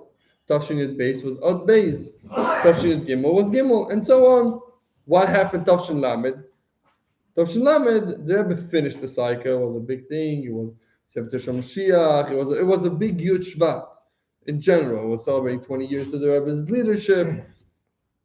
So people were wondering what's going to happen the year after. The Rebbe started another cycle. Good for brain. What's the difference between the first cycle, the second one? But generally saying that the first Maimer is almost like art school. The Rebbe takes the ois and explains it in a very expanded way. The next cycle, the Rebbe takes one word and Farbrengen about it, like if Farbrengen goes, just however it goes. And but like it's not very connected to the point. So we said this year's boss. So every year is boss. This year is Tafshin Chof Gimel and Tafshin Mem Gimel. There's two Ma'amorim corresponding to this year Ois 13, Ois Yud Gimel. So there's a guy, I forgot his name. He takes the recording of the Rebbe's speech, because it's recording of most Basi Leganis, transcribes it, and in every word, even if the Rebbe fixes the Amru Razal or Amru Chazal, the Rebbe corrects himself during saying the Maimer. If the Rebbe says a word twice, unazoi, or even he's medaik in every word. If they said, and the Rebbe said Chazal, Razal said, but then there says Chazal said. So he's going to find places where Chazal mentioned it, but it's not enough of a proof. So it must be that the Rebbe wanted to bring the proof from Chazal, but the Rebbe mentioned B'derech Efsher also Razal. So some of it, and he goes on to the Yukim, when the Rebbe made the break, and the Rebbe stopped, for how long. Some of them are, I would say, it's Rabbi Seinu, I think, is Midrash. I think Chazal is everything in the Gemara. Razal is Midrashim, and also Agadat is. So, and Toseftes, etc. So, he's medaik in every single word. How long Who was the makes it? break? What? Who makes it? I forgot his name. It says in the introduction over there. Sounds a lot of time. So, some of it, it's a lot of time. It's a lot of work. He works around it for a whole year. It's actually a German saying. When I'm from Germany, so every time they see you rushing out of, I know it's out of Pesach and you're running around, they have this annoying saying that only Germans could make. They make this face like, you knew a whole year that Pesach is going to be on Pesach. Why are you rushing? Right? The whole year, Pesach didn't move. These things that just showed up. I don't know. Something came up. But Pesach was there the whole time. Why do you need to sit down to decide now the menu? Could have done it in the summer. I could be a little bit sus on that saying. The Torah has to see him Erev Pesach. Yeah? Right. Year round. You knew the whole year that you were seeing. You couldn't find a button. You couldn't find a circle. Exactly. You can't be for Pesach on board. You can Exactly. So it's actually someone talking about this. I don't know the someone emailed my sister's a shlucha in Düsseldorf in Germany. Someone emailed in Düsseldorf, Germany. Someone asked her if they could register for Pesach 2024. Pesach 2024. No, I'm saying they know that this year that what? Next year, yeah, not this one. So my sister asked, what should she answer? I told her, it's like that she should answer. It's like too short notice. Unfortunately, like we're fully booked. You could apply for 2025. I'm saying if you really want to join, that would be the right way to answer. So Stam, that's I was saying if you could do double speed, if you could speed things up. Sometimes he could see that guy is medayik in every word, every moment. It has a lot of truth to it. I'm not sure what each one should ask his mashpia on the matter. So then what happened in Mitzrayim? In Mitzrayim we finished our Berudim, so we broke through. So then we're trying to explain the difference between Yetzias Mitzrayim and Yetzias Mitzrayim of Chassidus, which is breaking for our personal boundaries. So he says Yetzias Mitzrayim is breaking and leaving, shattering, abandoning Mitzrayim, because we finished it, and a Jew should never return to Mitzrayim. We've done our job there. You're not allowed to leave, go back to Mitzrayim. It's actually one of the Avedas of a king, that the king should never return. One of the things a king has a special commandment, is not to return Jews back to Mitzrayim. So the other one is not to be marbe susim and nashim. But there are too many. It's actually, I don't know why all these jokes pop into my mind. It's probably because I'm tired. I was once in the 770, like at night, and I heard this shichis mashpia. It was very funny guy. Not and like he's like, Chevre shelo nachshil et Rabbi v'lo yarbe lo susim. We shouldn't make the Rebbe be over on the head of lo yarbe lo susim. Meaning, if we will be horses, so the Rebbe, the king, will have a lot of horses, which is one of the things that a king is not allowed to do. Right? It's one of the things that are forbidden for a king. So when we are behaving like horses, we're machshel the Rebbe with the avera of not having too many horses. So he went to Chevre, stop being horses. It's ultimately you're part of the Rebbe's property. So that was most of the dichusa. So he says that, but Chassidus is different. The Yetzias Mitzrayim of Chassidus is not in the way of breaking out and dumping whatever is left in Mitzrayim, and we're moving on. Chassidus is in a way of refining and rectifying, meaning biur and tikkun. We're liberating ourselves from the limits, but yet we're remaining in the world. We're enlightening the word through being mevared. So what does it mean? It means that on one hand we're involved in the world, on the other hand we're constantly trying to think to go out of the world's boundaries. So this is, it says, so that is the work of Chassidus, to really be mevared in the world, not only break out from the world and move on and try to focus on our spirituality. So that gives some insight on today's Hayom Yom of what does it mean to also light up the Ra. We said that Chassidus is light, Chassidus is vitality. But the Rebbe said that Tzemach Tzedek was medayik and said vitality in everything, vitality in good, vitality in bad. Why vitality in bad? Why bring chayis into bed? Why point out the light? We said yes to fix, but why fix it? Because this is the way Yetzias Mitzrayim of Chassidus works. We're not here to just break and ignore it and move on.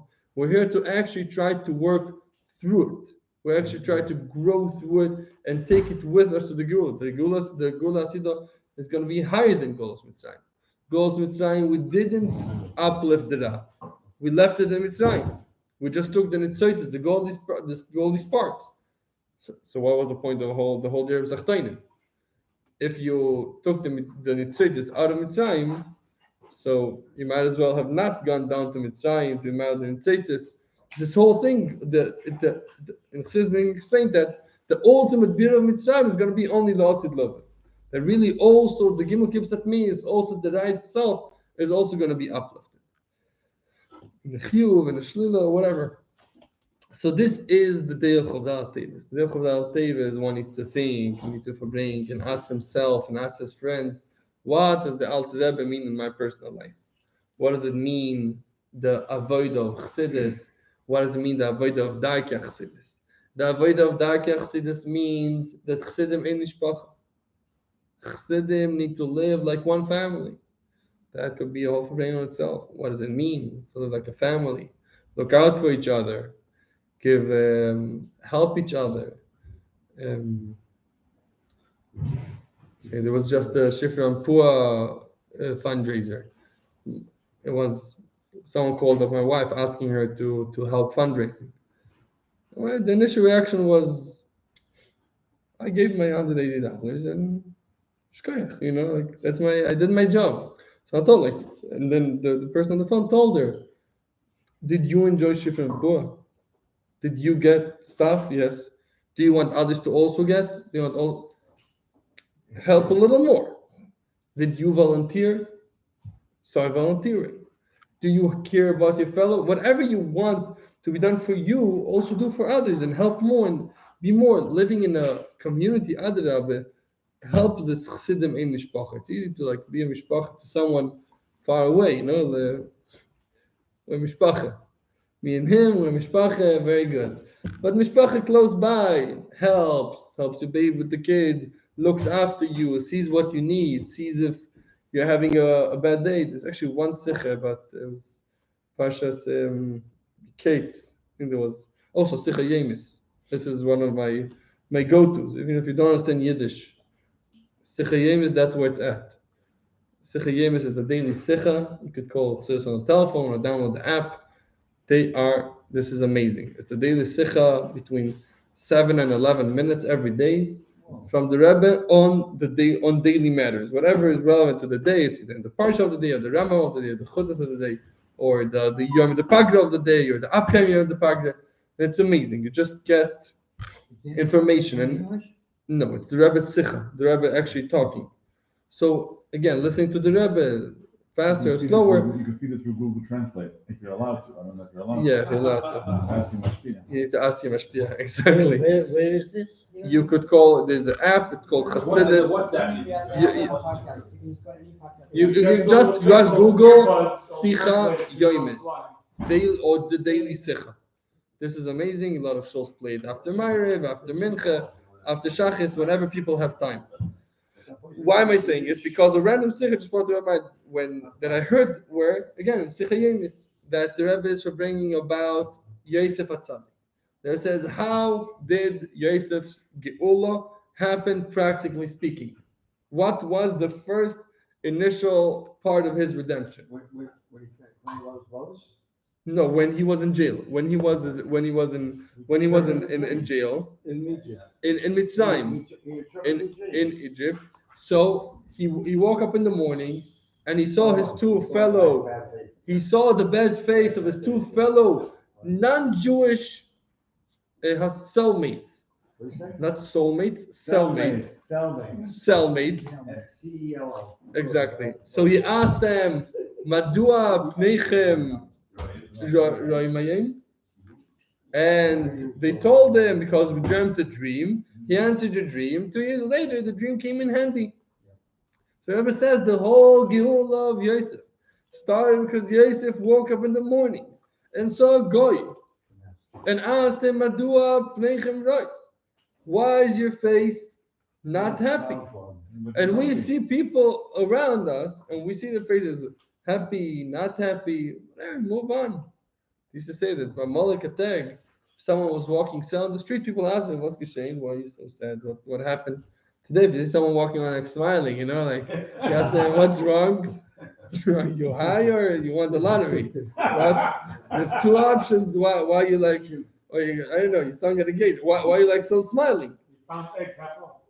Why is how is this different than Abbas Yisrael? So this is it's more the Abbas Yisrael you could limit into it's like Hilchos Talmud Torah, making Torah a life, and Hilchos Talmud Torah. Hilchos Talmud Torah phrases and limits your way and what you have to do. The moment you make it the mitzvah, you take a little bit then there's the Yetzirah. We're talking about the real connection. This is a real care. This it's also Abbas Yisrael, obviously, but Abbas Yisrael you could limit. It's like tzedakah. Tzedakah you could also limit. Meiser, Chaimesh, that's it. And then there is giving your friend a loan because he needs money. There was once a Gemach in Crown Heights. And if it's the Rebbe, one of the Rebbe's foundations that they wanted to, there should be a Gemach, that should lend out to people in the community without, I'm not giving you an idea, you could take the idea, but sometimes, you see an idea, you don't know who's going to actually go and do it.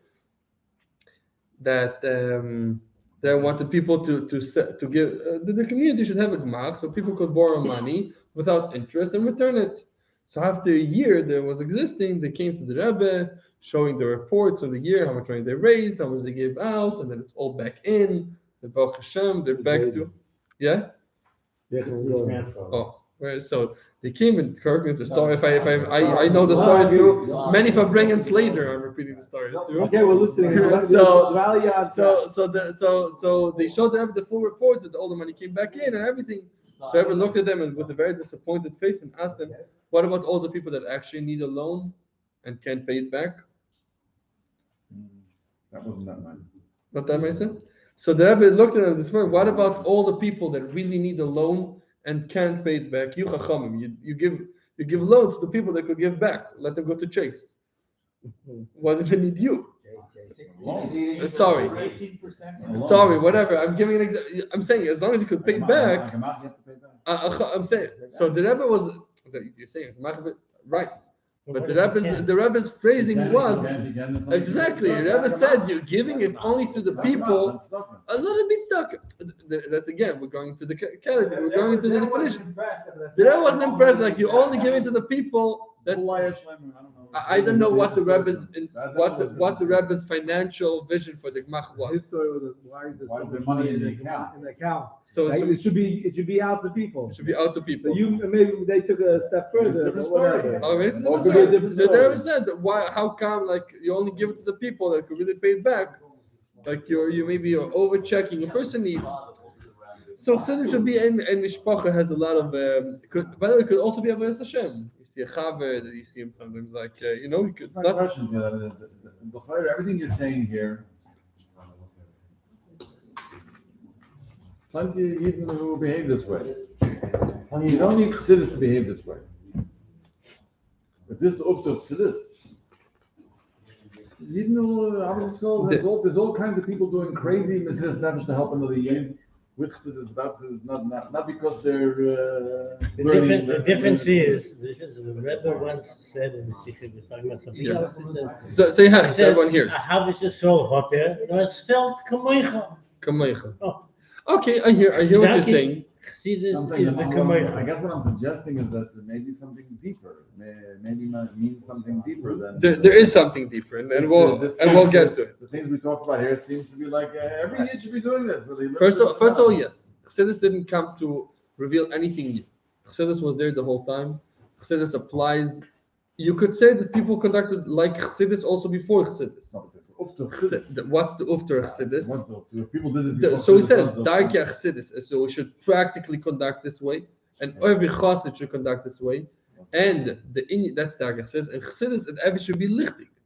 we should actually, like you take Kudus Yoshteres Achsidus, that Be careful. it's more maybe more connected to this Kislev, but We were just speaking before you came yeah, about shluchim, Yeah. how they are Moshe Nefesh.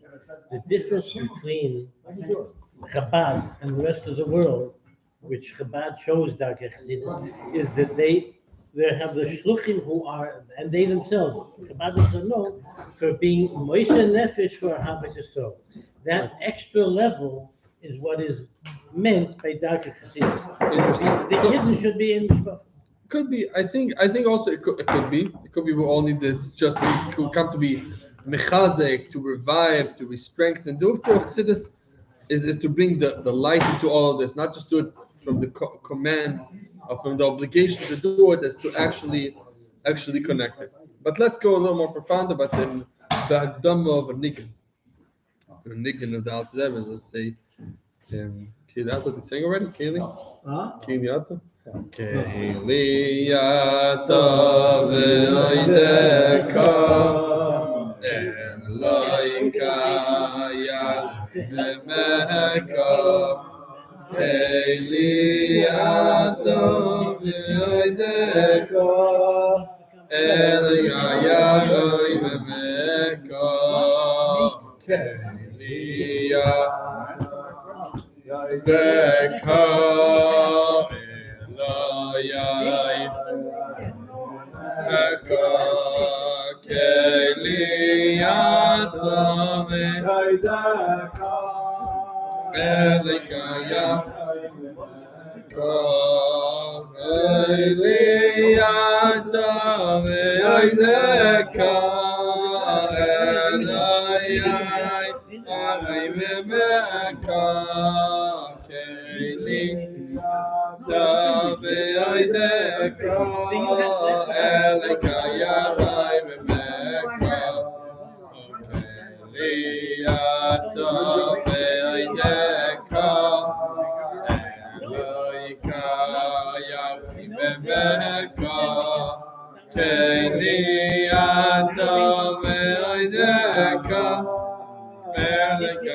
What is Darkei Chassidus to bring out that?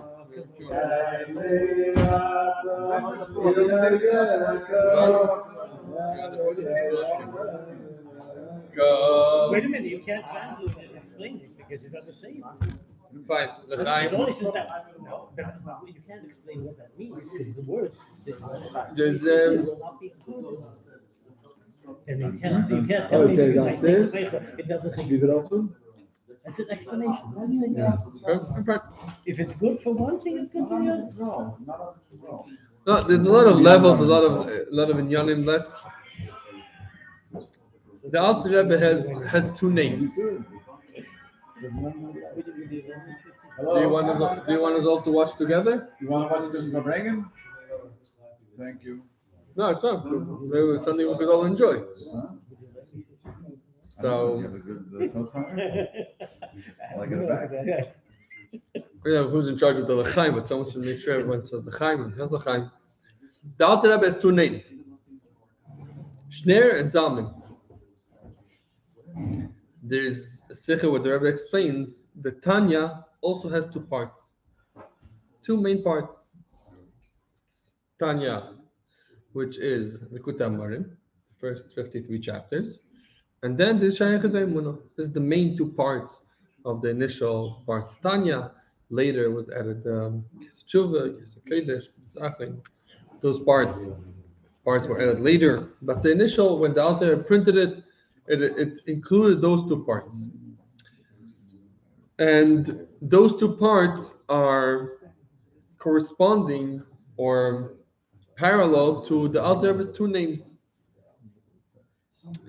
The first part of Tanya is talking. I'm sure everyone has their own kriyas in Bichlal. It's worth it to find a place to give a shir Tanya. More for the giver than for the mekablim. If you could find 2 or 3 volunteers that could listen to you, make sure to start giving a shir Tanya. It will change. It will change the way you see Tanya.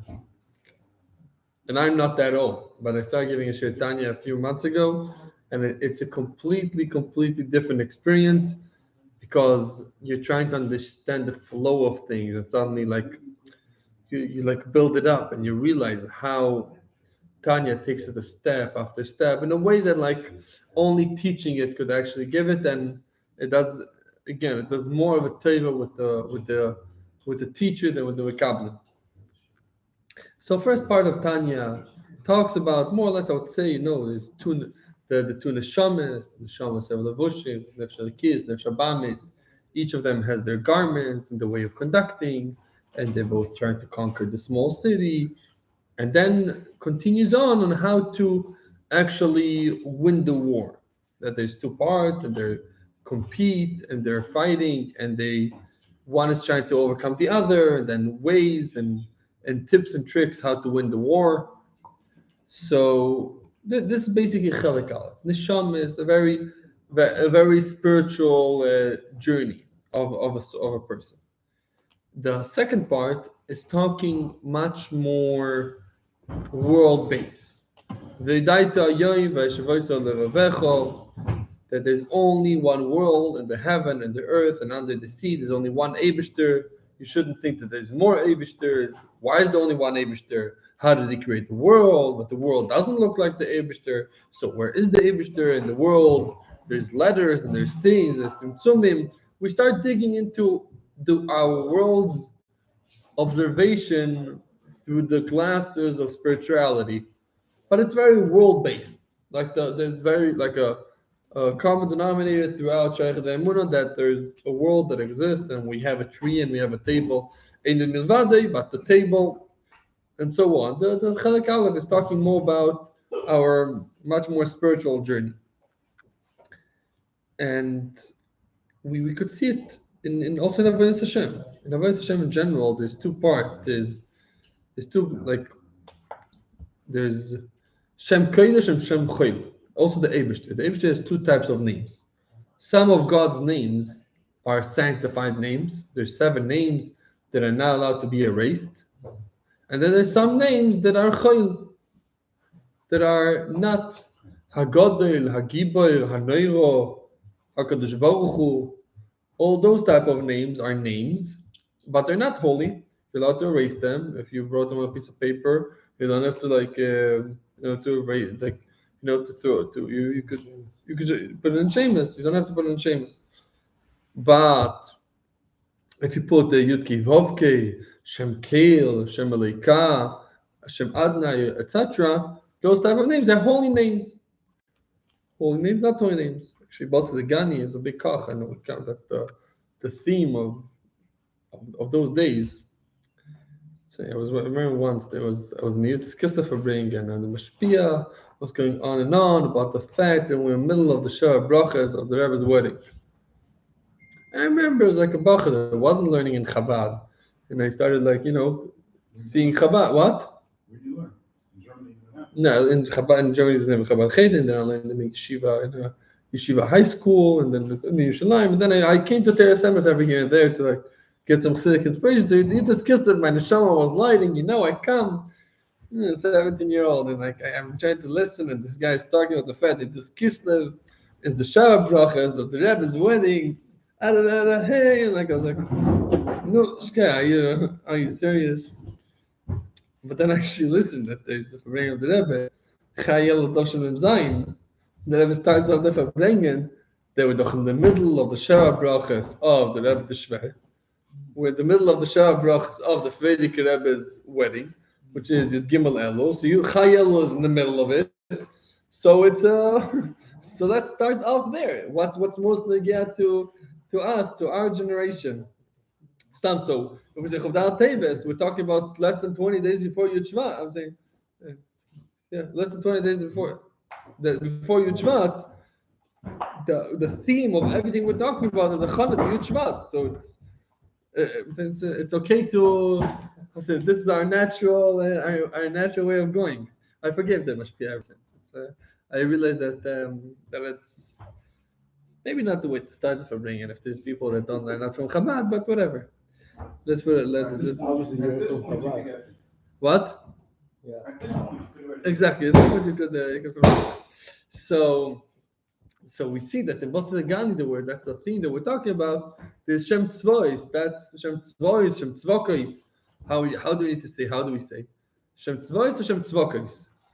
Depends. It's like it's in Gemara. If Tzvois is a holy name or not holy name, is it the Shem Kodesh or Shem Chayil?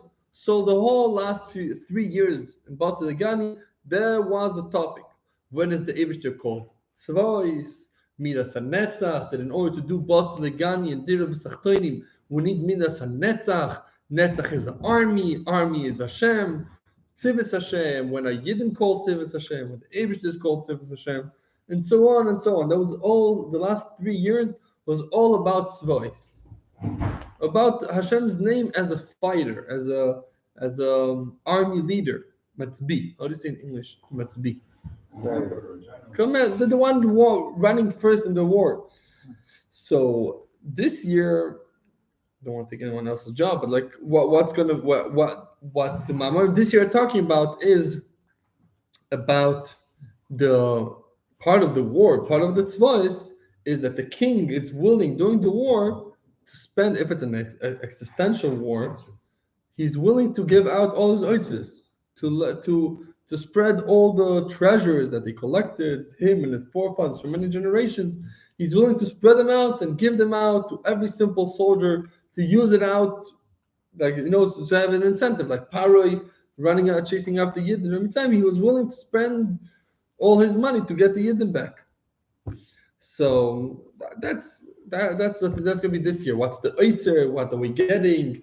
Which gifts are the Eibishter sharing with us that we could actually take in order to accomplish this war? So we see that there's two names: holy names and profane. Profane. Profane is the opposite of holy. The opposite of profane names. Mundane. Yeah, profane is bad. Profane is a German. Profane is bad. Okay, mundane names. So we could also see that the Alter Rebbe has two names: Shneir, which is more of a Hebrew name, and Zalman, which is a Yiddish name, which is a not holy name. It's a more mundane name. What? Exactly. It's actually whatever. Heard from Gabriel. I don't even understand what he was trying to say. He was trying to say where the name Shneir is coming from. So there was once a guy that had two grandfathers. One was Meir and one was Uri. And they were fighting which name to give after. Say whatever. They're both what? They're both Oir. Both Uri and Meir are both Oir, so let's call him Shnei Oir. I heard from Rabbi. I don't remember what's the. I just have this memory. I don't know which context. If it was a joke or something serious. But we see that also the Alter Rebbe had both parts. He had the part that was Shnei Oir, Nigle and Chassidus. He was Megale, two Oiris. Then the world, Tanya and Shulchan Aruch. There was the Oir part. And Zalman, there says what's the Rebbe says that Zalman includes the oises of Zman. Zman is limitation. Like Mokim is Zman. What does it mean to be involved in the world? Is to have Mokim and Zman. So similarly, we're able to say that the two parts of Tanya correspond to these two names. The first part, which is Sefer Likutei Amarim, is connected to Shnei, talking about more light, about the neshamas, about the two neshamas, etc., and how to be connected to Eivishter, etc. And the second part actually deals with the bottom, with the world, with the mata, and both together create Tanya. There's many times it's explained that Tanya is Isis Eitan. Tanya, Eitan. Eitan is, so Masechet Soita, there's three interpretations what Eitan. Eitan could be old, since forever. It could be strong, Eitan Chazak, and could be Eitan could be hard, firm. Eitan could see something firm. They're all similar, but they're three different things. One of them is old, one of them is strong, and one of them is hard. So what does that mean in Ruchnis? Let's say a person has a neshama. What's the neshama? The neshama has a certain chayzik, certain ticket. The neshama could go Akadei Mesiras Nefesh, our neshama could go, has that spark within us that could light and shine and go. It's a chayzik of the neshama, it's a certain strength. But many times it faces questions. It was this weekend was the CYP Shabbaton, Chabad Young Professionals. If you walk around that part of town, it was Chabad Young Professionals. So I started since Pesach. We started working in the city. Manhattan is looking for the Latin American young professionals, Latinos, South Americans. Speak Spanish, so we Farbrengen with them. We would do shiurim, things, activities, big Shabbat dinners. We're there every other week. So we brought a group here, and happened to be my father-in-law. So it was a beautiful weekend, everything amazing. Some people stayed a little bit after the program when it was over on Sunday, so we arranged a dinner with my father-in-law that happens to be in town, Rabbi Shem Tov from Uruguay. Rabbi Lazy Shem Tov. My shver, my father-in-law, has a very topic that he's a master. I know master, but he mastered. It's called intermarriage. It all started from a Argentinian guy that asked my father-in-law over Ask Moses. Remember Ask Moses? Before Google. So Ask Moses was a website that he emailed my father-in-law, that he sent a few paragraph email that he is not Jewish and he's dating a Jewish girl, and he's wondering why don't they. The girl's family are not religious, but her parents don't accept him at all. They don't let him come to the house for dinners, and they're not accepting the fact that their daughter is going out with the guy, and they call him names, the shegets, or here or there. He doesn't understand what's the big deal. She doesn't believe. She's not involved in anything. They don't keep Shabbos. And he's willing to go. He says, "I'm willing to, come closer, do whatever is needed to be respectful and collaborate, make it work." And her parents are mamish blacklisting the whole idea. And he tried to understand what's going on. So Moshe answered him, and the guy answered back. There was a back and forth for over a year, and I think 60 emails, something like that. So my shver took all the emails as they are and published a book. It's called Amores Imposibles. Rabbi, why can't I marry her? Now, if you saw the book, so dear Rabbi, or just Rabbi, why can't I marry her? The picture of the cover is very creative. It's a fish in a fish tank and a bird trying to kiss each other. It's a very creative idea. If you just look at the cover, it already means a lot on what the way. And then there's no real answering questions. It's a whole process they go through together.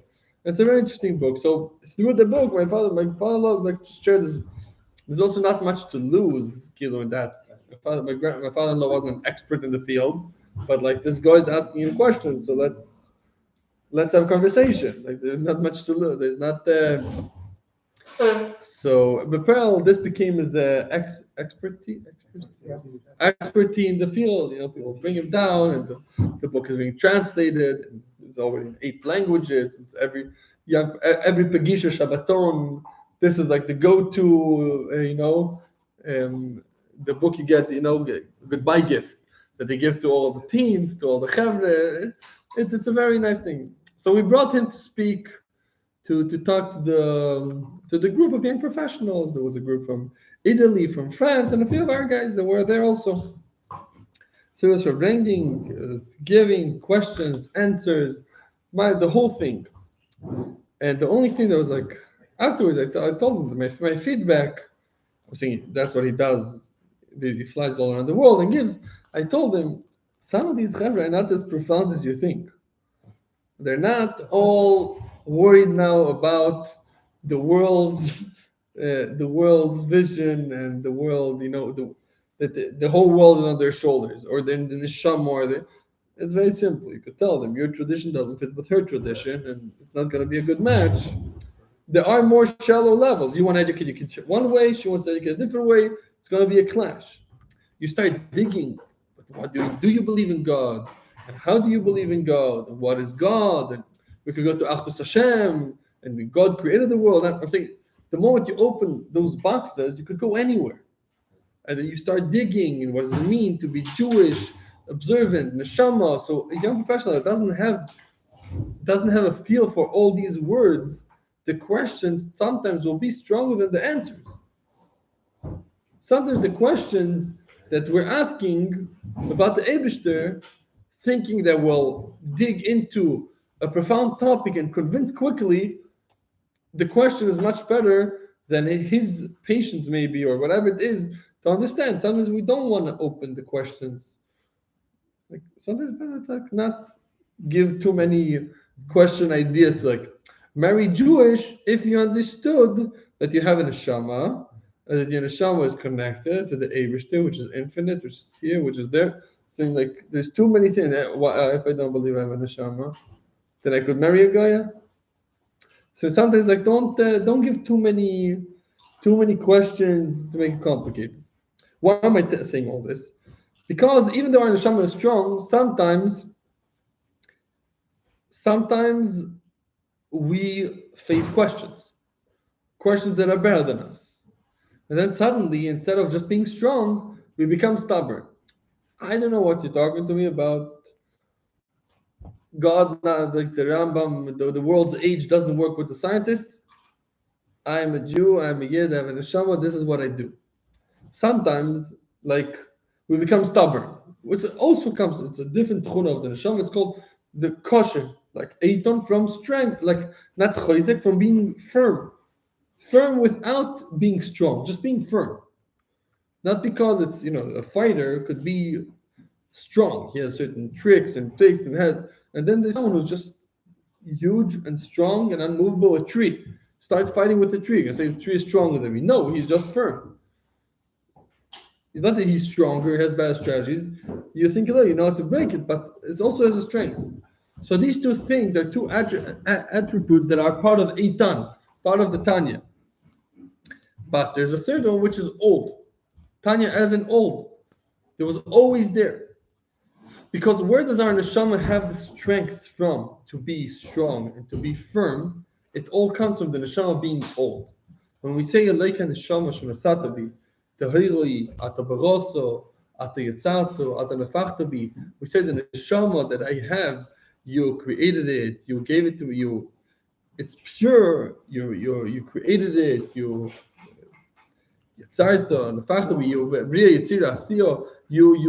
went with it through all the worlds in order to actually give it to me.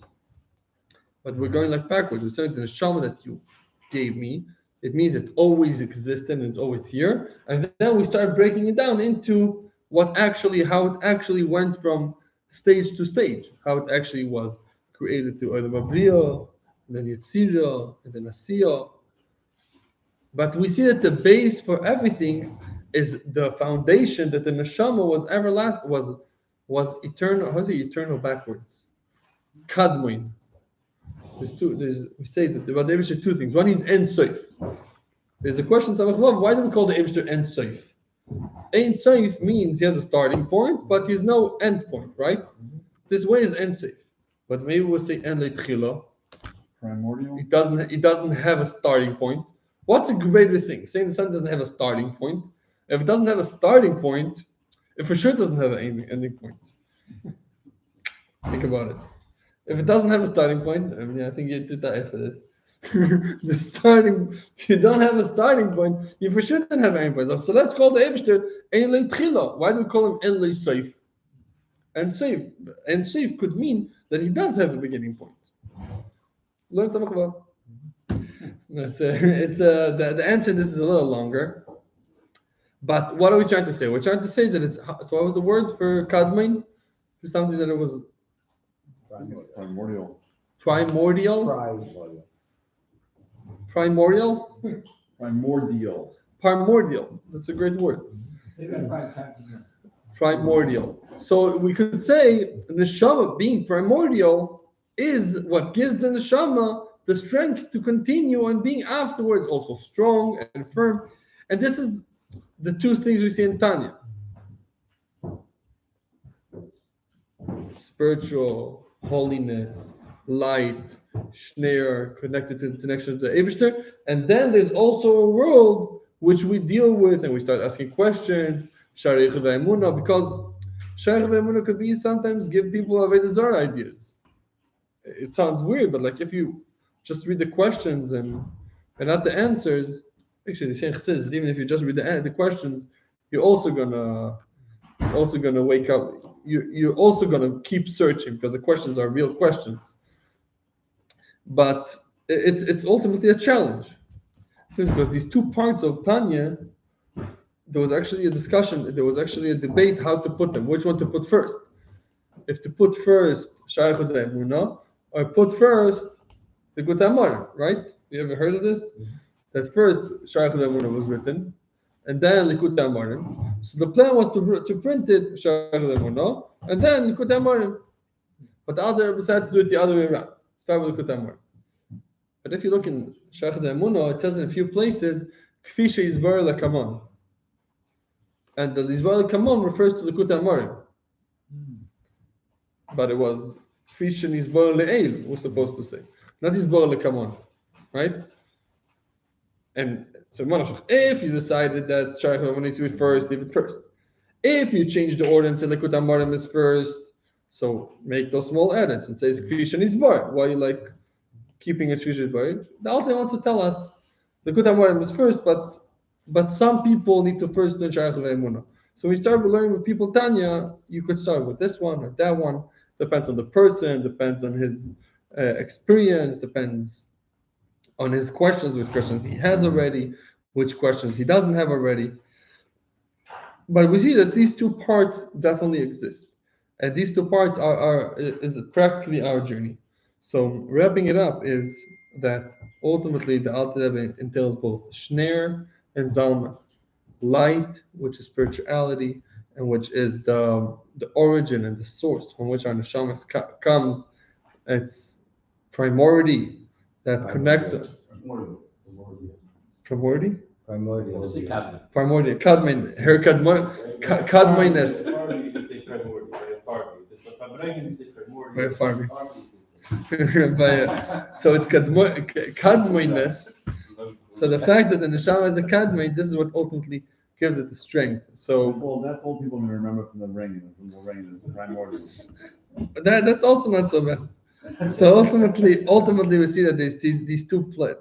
And what does it mean Naveda? Naveda Hashem, it practically means that we have both. We ultimately deal with the world. We ultimately deal with Chassidus trying to enlighten the world and to actually refine the world and not just break out. But together with this, we need to remember where we get the strength for it for. That's not our credit. It's almost like a shliach, remembering that it's not his success and not his failure. It's the Rebbe's shlichus, and he's doing it, going through him, or a doctor remembering that he's completing Hashem's will through his actions. Don't tell this to the doctor. Don't tell us to doctors. But if the Eibishter doesn't want if the Eibishter doesn't want this medicine to work, my wife is always very suspicious to doctors because this doctor said this way, that doctor said something else. What should we do? Let's Google it. So let's start doing a medicine research about what this medicine is and that medicine is, and you can and this medicine. So how much? But it's too much. But my friend on the chat said something else. So what should we practically do? So I told her, if the Eibishter gave a doctor the shus the Rabbi, the Eibishter tell you take this amount of medicine plainly, take it. If you believe. If it's gonna work, it works because the Eibishter wants it to work on you. And if not, the Eibishter is gonna make sure no harm is gonna happen to you from this. Because it's from him. He gives it to you. See, this is very it's a very like Das Elyon almost. Say like it's not the medicine, yes, but it's Derech Teva. There was many stories with Dr. Feldman, or both Dr. Feldman, Dr. Zalix, and the Rebbe made many times. The Rebbe told someone that he was very sick and told him to be a full shleima and everything's gonna be fine, you'll be healthy. They told him, but go to a doctor and ask him for a prescription. So went to Dr. Zalixen and asked him what to do, which was like they were told you a certain disease, a very bad disease, and they were told him it's going to be healthy, but told to go to him to get some kind of derech hateva. So he said sometimes he was prescribing 100% natural orange juice or 100% spiritual. Like the Rebbe wanted to be natural, right? So make sure the orange is going to be natural, because the Rebbe wanted to have a certain achiza in teva. Is a doctor that tells you something natural to do, so give him orange. So but make sure the orange juice is natural, because they wanted to be kept to be in a very natural way. So I am the doctor. It goes to me. Here you go, the orange juice, and the orange juice healed him. I heard. So I could say that's what it's just one of the stories. I heard from Dr. Rosen. Yeah. This might say that when Rabbi Shimon was very ill. This wasn't a mice. It was a generic template for stories. But yours is a mice. It was one. There was many mices along those lines. Different verse. This is a story that when Rabbi Shimon was very ill, Dr. Rosen was giving the reports. And at one point he came to the Rebbe and told the Rebbe that he is exhausted.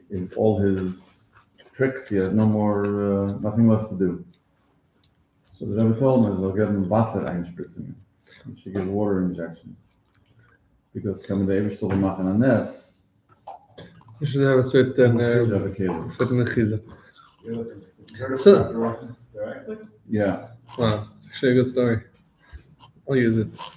So this is what we see. We see it's what? Exactly. So that was just I said. So tomorrow, Dr. Rosen will explain that the Rebbe found a new. Exactly. Maybe it worked. It was like taka the right solution. L'chaim, the Eibishter should give everyone Schneer and Zalman. Everyone should have Oiva, Meshvaisam, spiritually, physically, Shem Kodesh, Shem Chol, whatever it is. Should be Darkei Chassidus, should be Chassidus Nakim Mishpacha, and should be the Chassidus should bring light and chas and everything. We should experience vitality and joy and happiness, good parnasa, and all the good zaken. L'chaim.